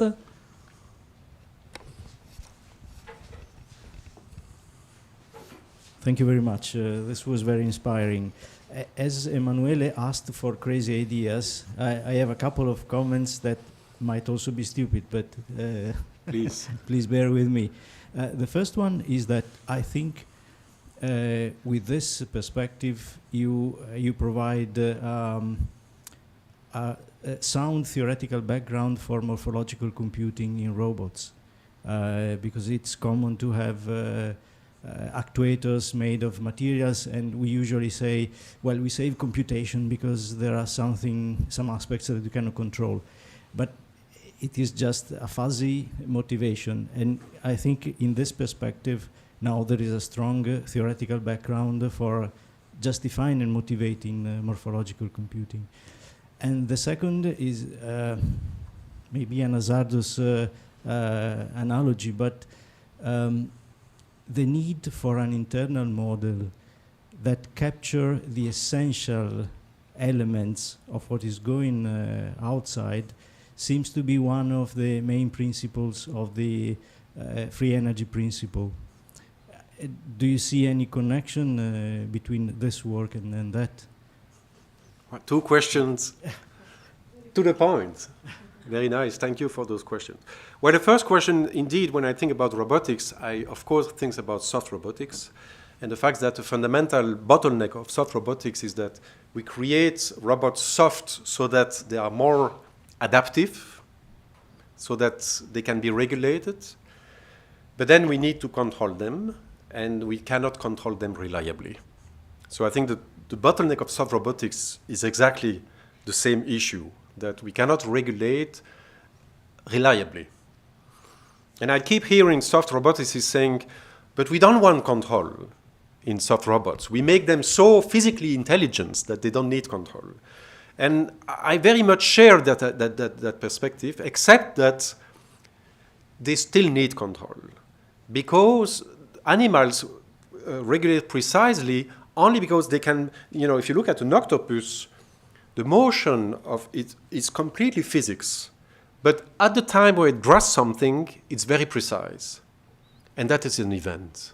So there is a lot of control, but control is at the time of the event. And so if you think about rehabilitation robotics, it has been a sort of a fundamental paradox for the last 40 years, the same thing.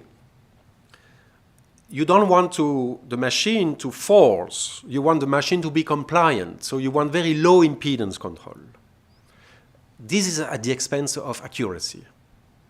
Because the moment you want accuracy, you stiffen the control, you stiffen the impedance, you make high impedance, and you lose the softness, you lose the compliance. How does event regulation solve that?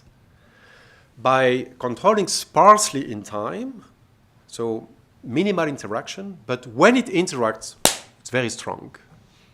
So it's high impedance, it's high gain control, just as a result of the excitable nature of the controller, but it's so restricted in time that on average it's a very low impedance control. So I think indeed this is a perspective to solve the bottleneck of soft robotics, I think. Now your second question is that indeed I think that there is a complete alignment between the theory of Friston, of the free energy principle, and the intermodal principle. I think that Friston's theory is how machine learning has reformulated regulation theory in the model language of Bayesian modeling. So it's sort of a statistical perspective that, I respect because it's expressing a principle in a different language.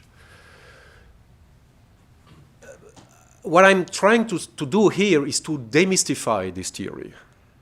That I think that animals regulate in a very, very basic way. So you can call this inference, you can call this active inference, you can call this regulation, choose your language, but at the end of the day, the learning part is almost trivial because the architecture is so constrained that the only motion that is possible are these events, and the only interaction that is possible is this excitable interaction.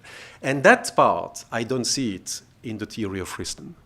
So you can make a very general theory of regulation, but it doesn't it doesn't answer the question, how do animals regulate? So I think that it's very consistent with the theory, but that there also you need to address how do you regulate without calibrating. Yeah. Are there other questions?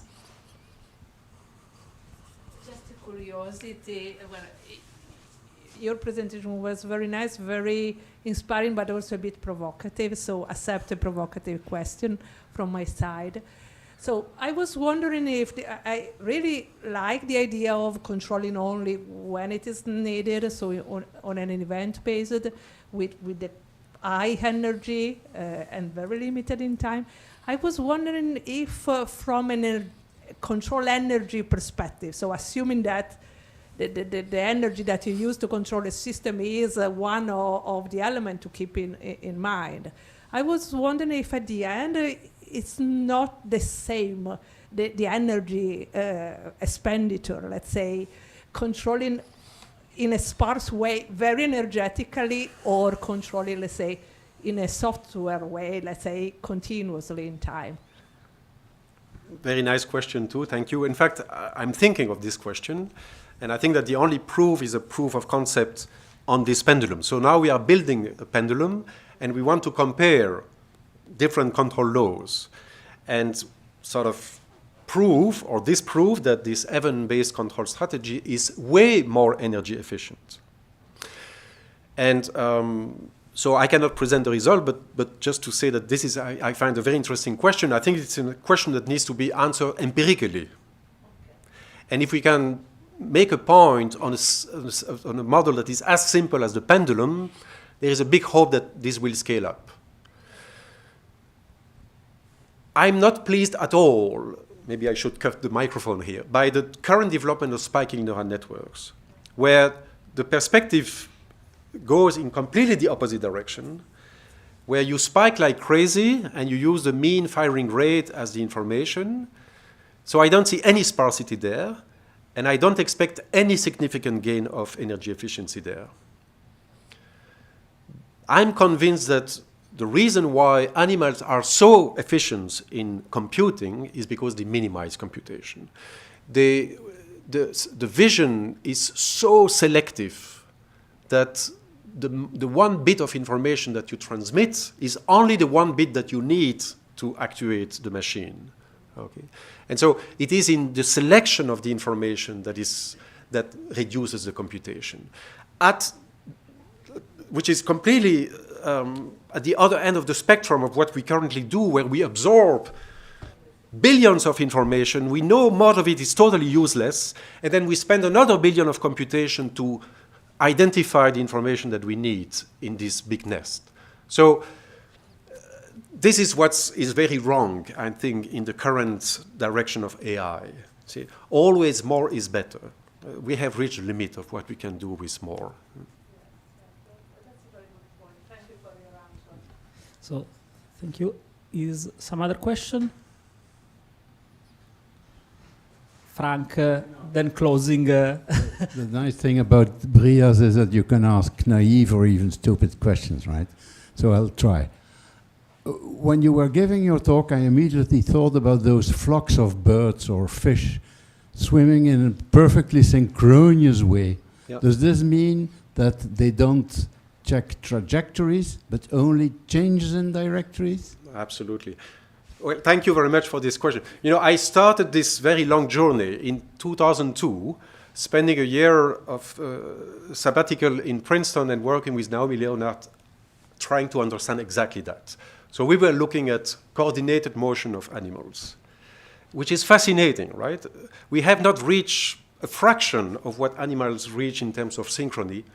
And so I've become obsessed by this question of synchrony from that time. And I started developing, as others, a theory of synchronizing, coordinating motions in robots, as it's still a very popular topic. And it's all about synchronization and coordination of trajectories. And then I increasingly was puzzled that, you never escape the model that if you want a better synchrony, you cannot have too much heterogeneity. And the more heterogeneity you have, the more you have to compensate for the heterogeneity by strengthening the coupling. And you end up with this mean field that is incredibly constrained.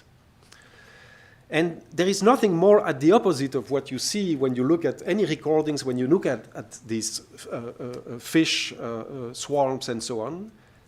It's not a mean field. If you look at the individual trajectories, they're very, very different, but the level of synchrony in the events is spectacular. And that is what is creating the aesthetical emotion, is that there is no synchrony, there is no homogeneity, but there is synchrony.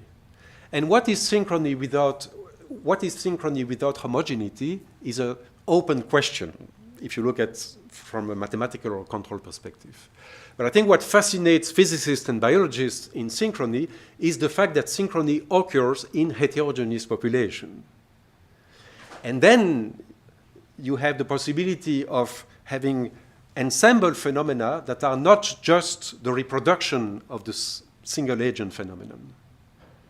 The moment you assume all the agents are the same, the only thing that the mean field can do is a scale version of what the agent is doing. That's not what we like in democracy, right? So I think it's a very compelling question of how do you achieve synchrony? What does it mean to achieve synchrony in a population of heterogeneous agents? And that is what's so fascinating about this fish and animal coordination. Yeah. But I think they synchronize events. Okay, so I don't know if there are other curiosities. If not, I think we can close here for today, at least the online part, because then I think many of us will stay here to discuss, chat, having a second coffee, and trying to spend time doing something productive. So thank you all for being here. Thank you again, Rodolphe, for coming and joining us for today. So we can make a second round of applause. Thank you. And so I give you the appointment to next week, again on Thursday, again at the same hour, and have a good rest of the afternoon.